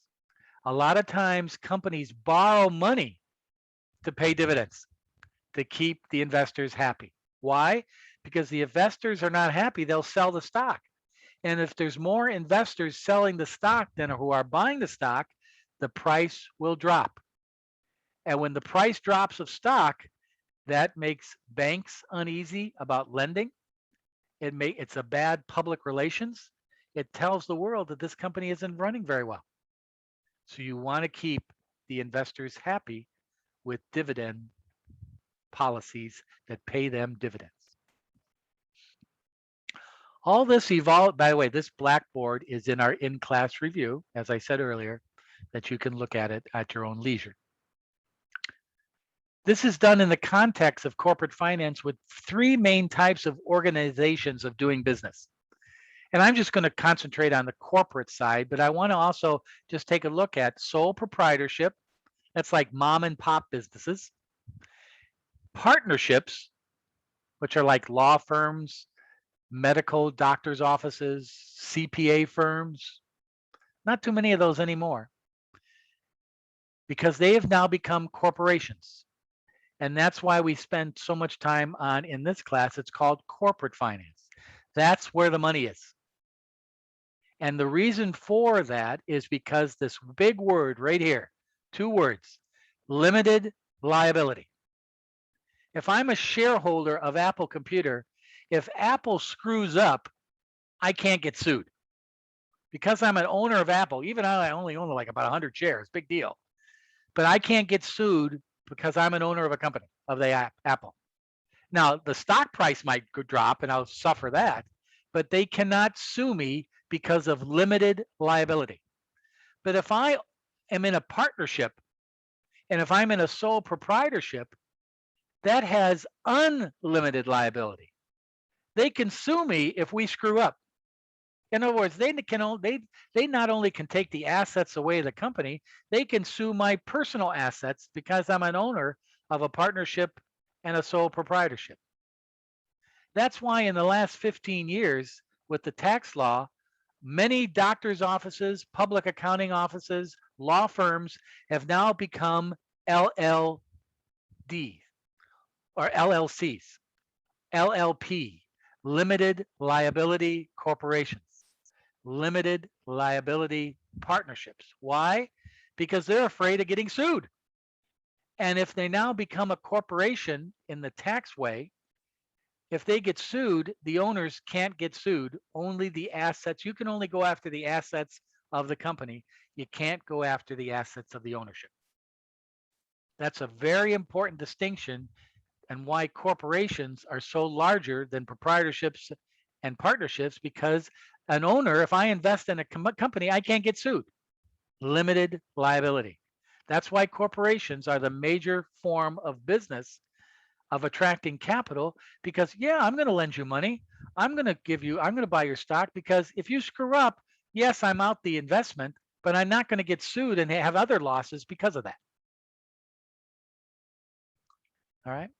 Another key thing about a corporation, and this drives tax law, is double taxation. Companies pay taxes on their corporate profits. They pay state, California, they pay federal taxes on their corporate profits. The current corporate tax rate in America in the post-Donald Trump era is now about 22 to 25%. Prior to the Trump era, in the Obama era, it was about 35 and 40%. That's why a lot of people like Donald Trump. He lowered their corporate tax rate. So they're taxed on the profits of the company. Then whatever's left over, they pay dividends to their shareholders. Once those dividend checks go to the shareholders treat those dividends as ordinary income, and they're taxed on that. So technically, the state of California and the federal government are getting 2 taxes paid on the corporate profits and then on the dividend checks that the shareholders get. But guess what? That's why we have the tax law. And that's why we have lobbyists. The corporate lobbyists in Washington and Sacramento have huge power, and they can change the tax law to give them corporate deductions so they don't have to pay corporate taxes. Last year, if anybody here is familiar with the Fortune 500, the Fortune 500 is the top 500 companies in America. Last year, of the Fortune 500, only 125 companies of that 500 paid a corporate tax. All of them had a 0 tax bill. No money. Didn't have to pay a thing. Now you might say, well, wow. But also that in some respects, that's somewhat of a good thing, because remember, you want to keep those companies in America where they're paying property taxes, where they're paying payroll taxes, where they're paying sales taxes. So we'll give you a discount on the corporate tax as long as you keep your business here and you pay dividends and we can collect money that way. General Electric in 2021 made $5 billion in corporate profits and paid 0 taxes because of corporate tax deductions. That's a big deal in corporations, tax deductions. Just like it's a big deal for us. The more money we make, the more money we don't want to pay the government. We want to hide it from them. Well, not hide it, bad choice of words. You want to not pay it. You don't want to declare it. You want to put it in a business. You want to put it in investment. You want to put it in your house, whatever. You want tax deductions. Or you're going to choose to live in Texas, Nevada, Washington, Hawaii, Florida, where it's state tax free. And all you have to pay is corporate, or excuse me, federal tax. So you live in those states. You're reducing your tax bill. So taxes play a large part in the financial management of companies.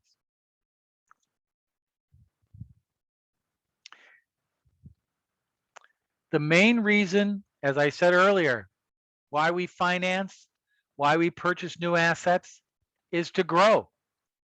If a company doesn't grow, they're out of business. Because what's growing? Creating better products, creating more markets. That's why right now we're in globalization. Ford Motor Company does only 20% of their business in America.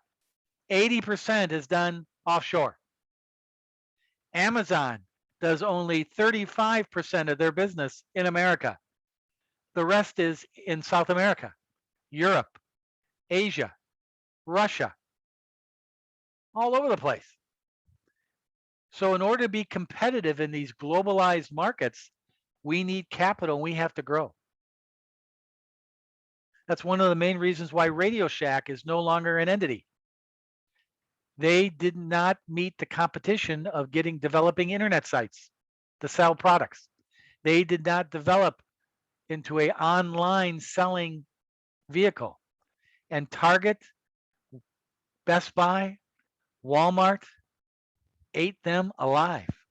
And then when Amazon came on, the game was over. They could not compete. Where is your company you're working at now? Are they growing? Are they staying competitive? Are they investing in new assets in other parts of the world or in other areas of America? If they're not, you might want to be aware of that.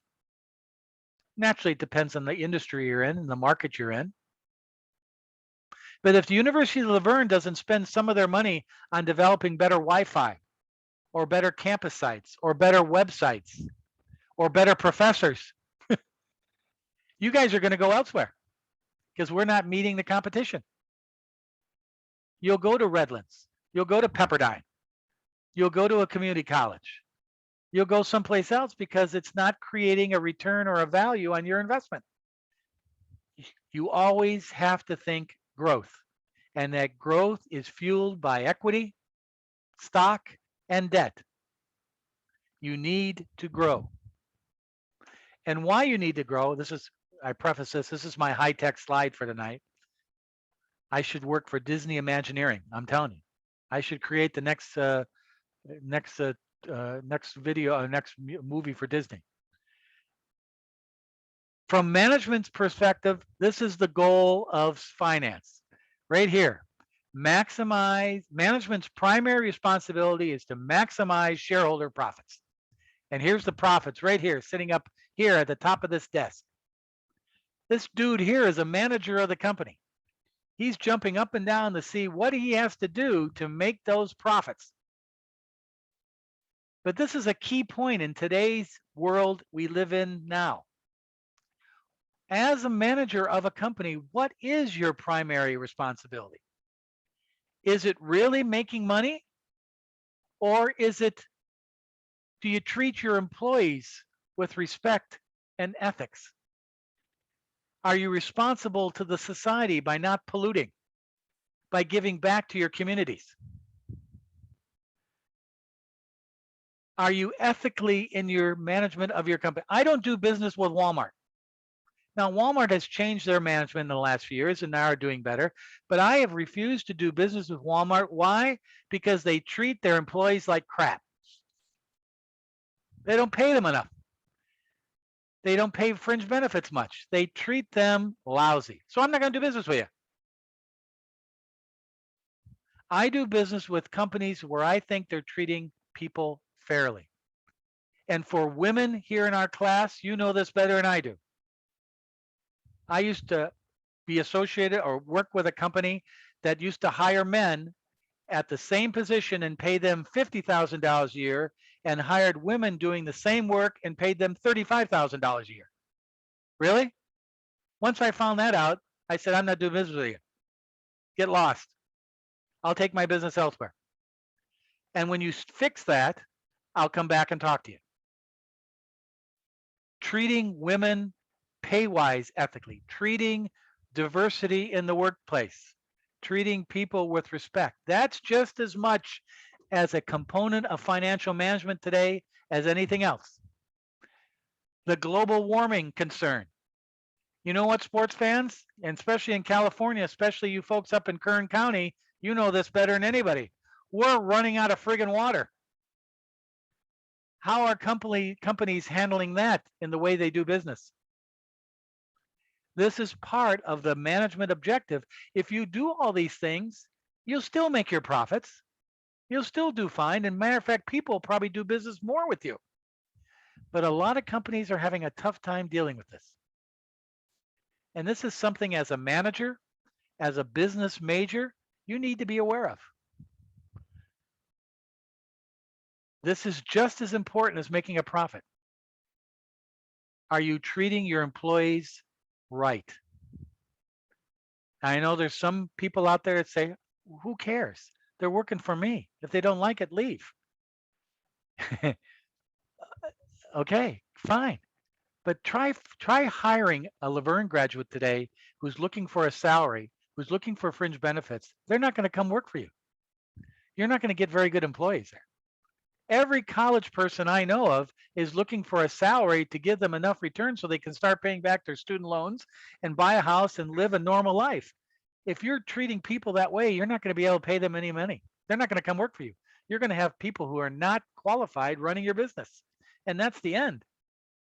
Try being a manager today and looking for good people. It's tough.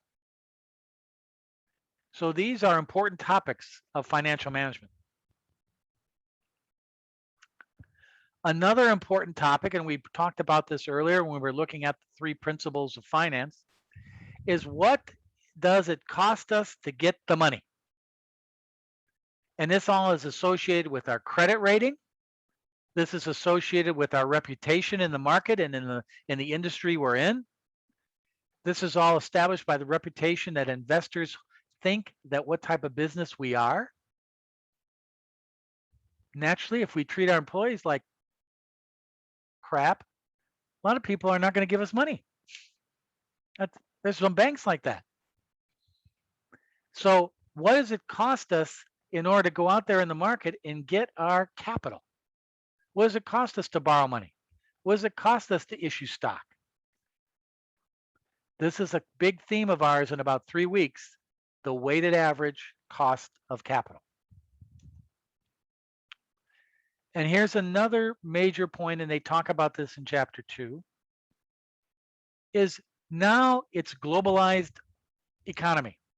It's not you're an American business, you're a global business. Even University of Laverne, 15 to 20% of our students are not from America. Without them, Laverne would be in big trouble. It's an international, global marketplace. And what happens in Beijing, what happens in South America, Brazil, what happens in Europe, what happens in Australia affects every one of us. Government policies, political environments, social environments, that's a big deal these days because it affects the currency rate. It affects the exchange rate. If we do business in Brazil, we got to convert our dollars to Brazilian reals in order to do business down there. And if their economy is screwed up, which it is, because of social conditions, because of the pandemic, because of leadership issues, that's going to cost us money. Do we want to do business down there? These are all important factors that we'll look at in the management of finance. And then the markets that exist, and we're going to look at this in our portfolio. Where do we find capital? Where do we find money? The primary and the secondary markets. The primary market is first time issue of stock, IPO. The secondary markets are what your portfolio investments are. Those are secondary market investors. What does that mean? Somebody owned the stock before you, and now they're selling it to you. That's a secondary market transaction. The private and the public markets. The private markets are Shark Tank. Private investors.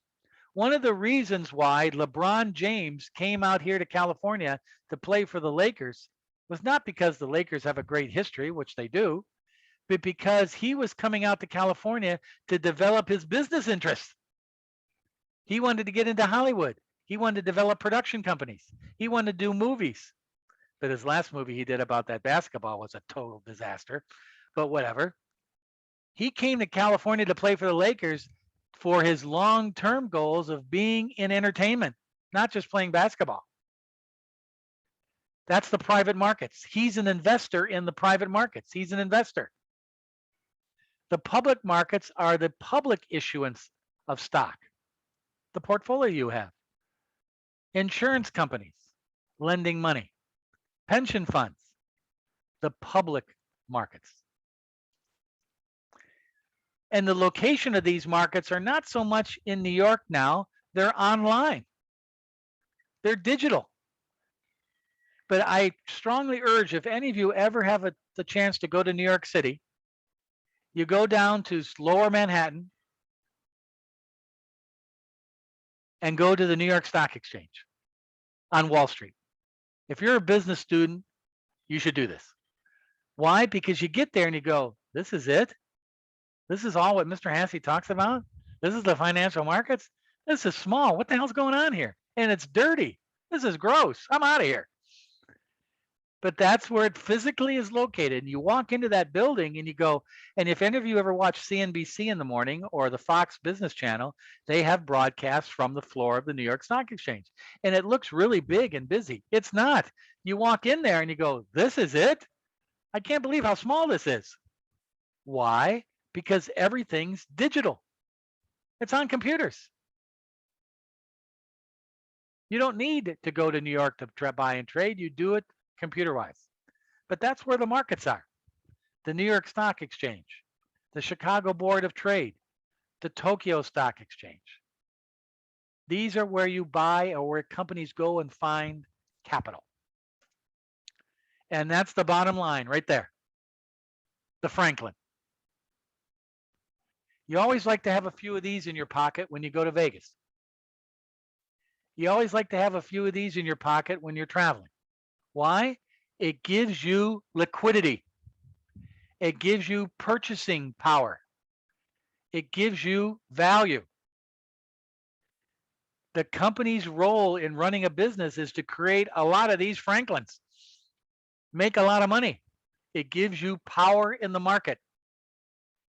Everybody's so scared of Amazon these days because they're buying up all their competition. Hell, they're thinking about buying Federal Express. Because why? They're creating capital. They're creating Franklins.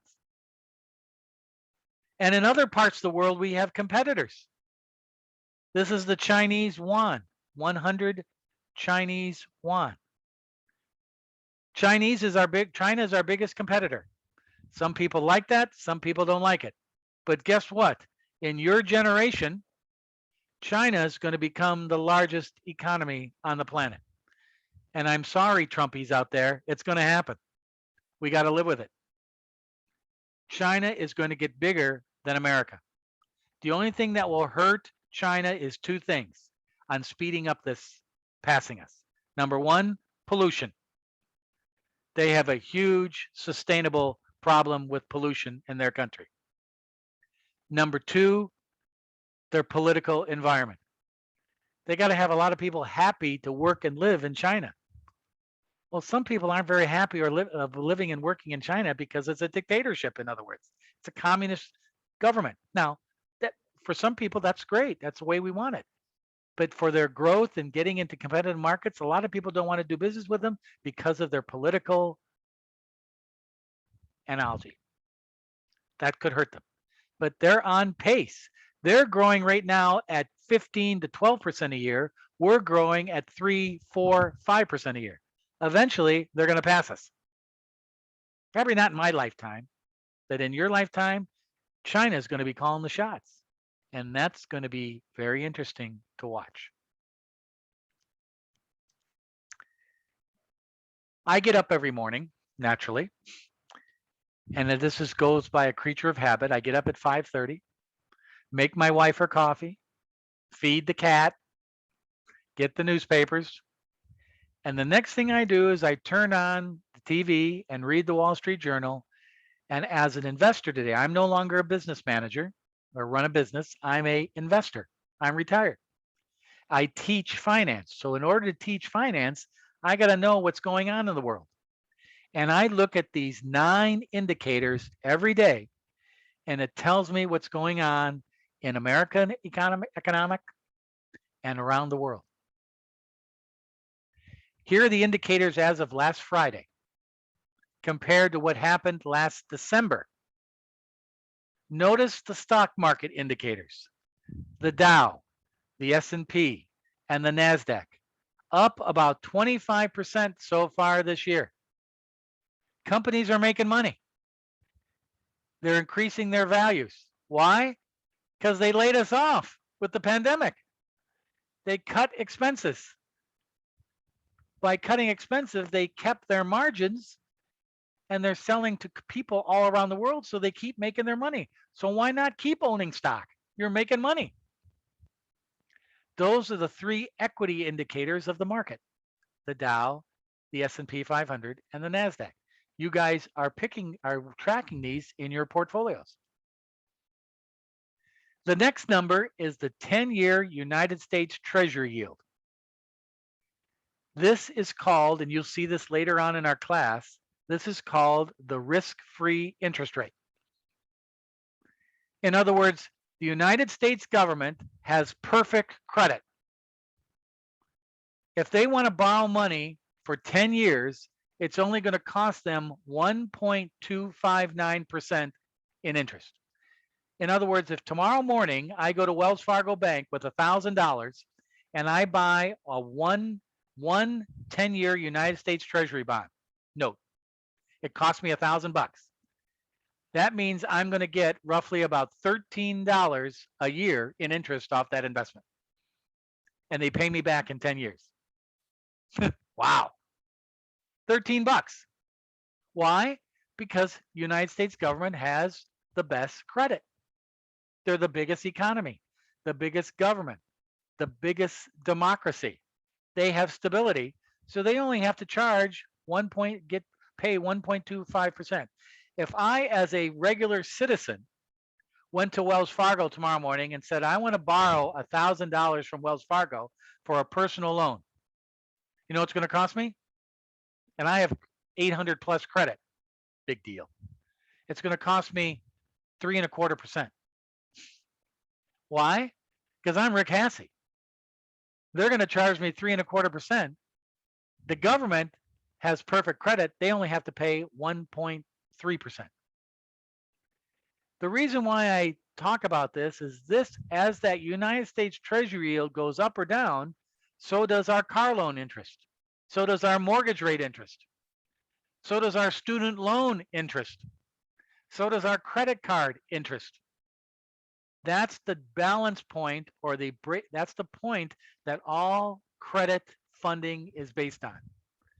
The 10-year United States Treasury yield. That's an important number. Notice, look, it's gone up from December. That's called inflation. That's called inflation. Money is becoming more expensive. That's an important. You're thinking about buying a house? Buy it now. You got to come up with a down payment and buy all these crazy housing prices that are going on now.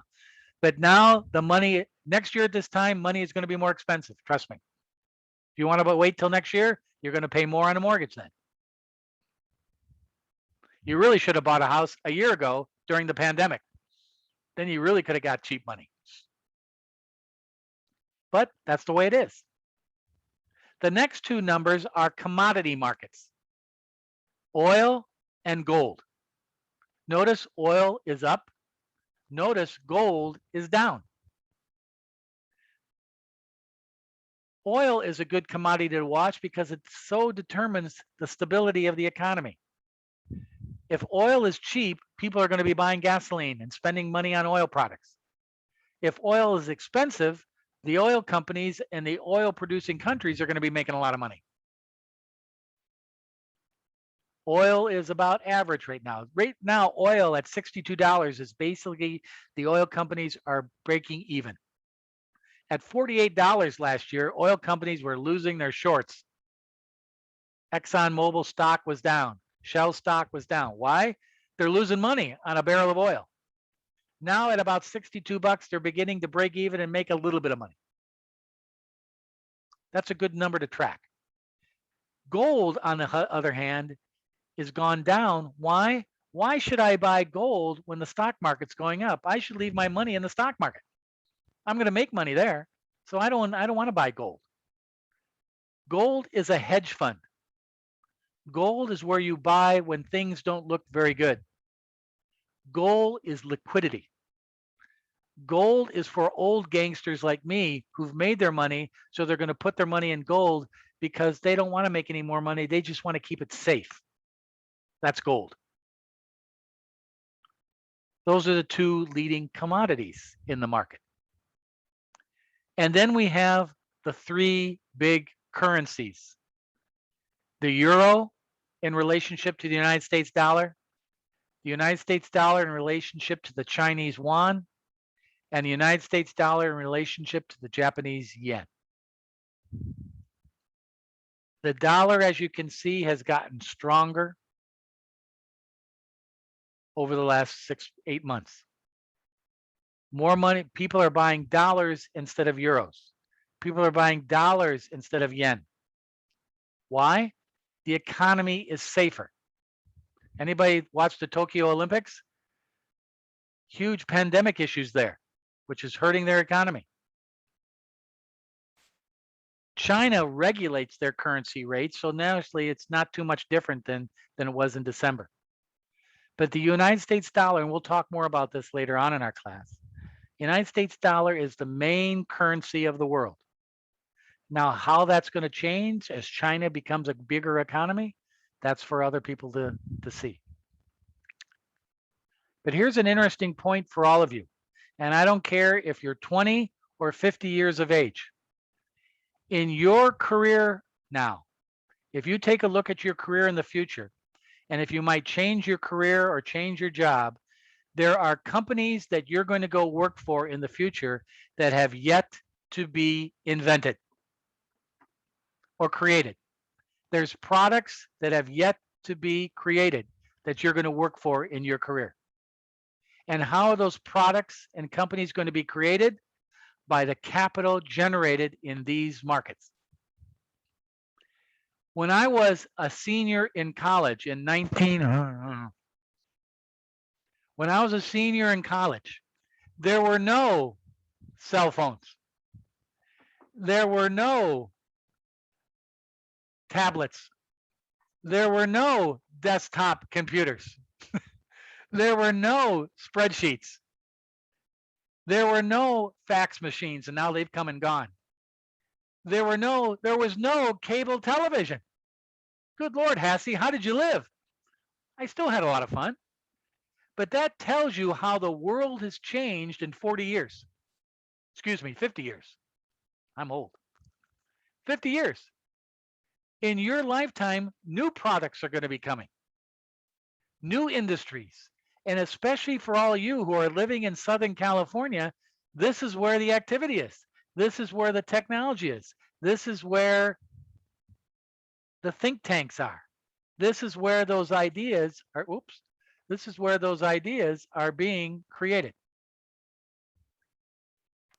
So that's an important characteristic heading into the future that you need to be aware of. You're getting your college degree to be competitive in 2030. You're getting your college degree to be competitive in 2040. I'll be long gone by then. Thanks, Mr. Hassey, for the education. See you later. But you guys are going to be the managers in a world of competition with China and Europe and South America, competition for capital, competition for products, services, competition for resources, water, minerals. I'm glad I'm out of here. You guys got your hands full. And there's going to be companies and markets and industries created to offset those challenges. And you guys are going to be part of it. And that's the cool thing about it. But without knowing and how to critically think in this environment, you're not going to be able to manage. I'm preparing you for 2030, not 2021. That's the good thing of looking at this.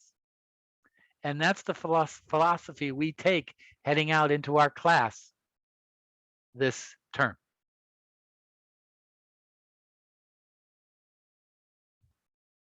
Okay, there we are. Paulette, Darlene, Catherine, thank you for hanging with me tonight with your video on. I appreciate that. That makes my job a little easier. But Chris, Latoya, Maria, Yvonne, Antoinette, Brittany, Destiny, thank you all for being here. I look forward to working with you all this semester. We have a lot to do.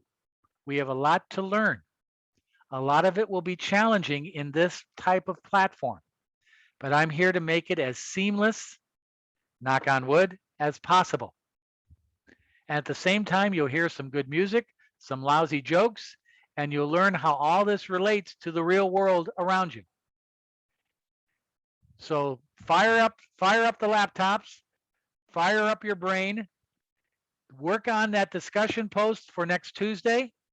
That's your first challenge. I'm around if you need help. I'll be posting the video of this session tomorrow so you can review it if you need to.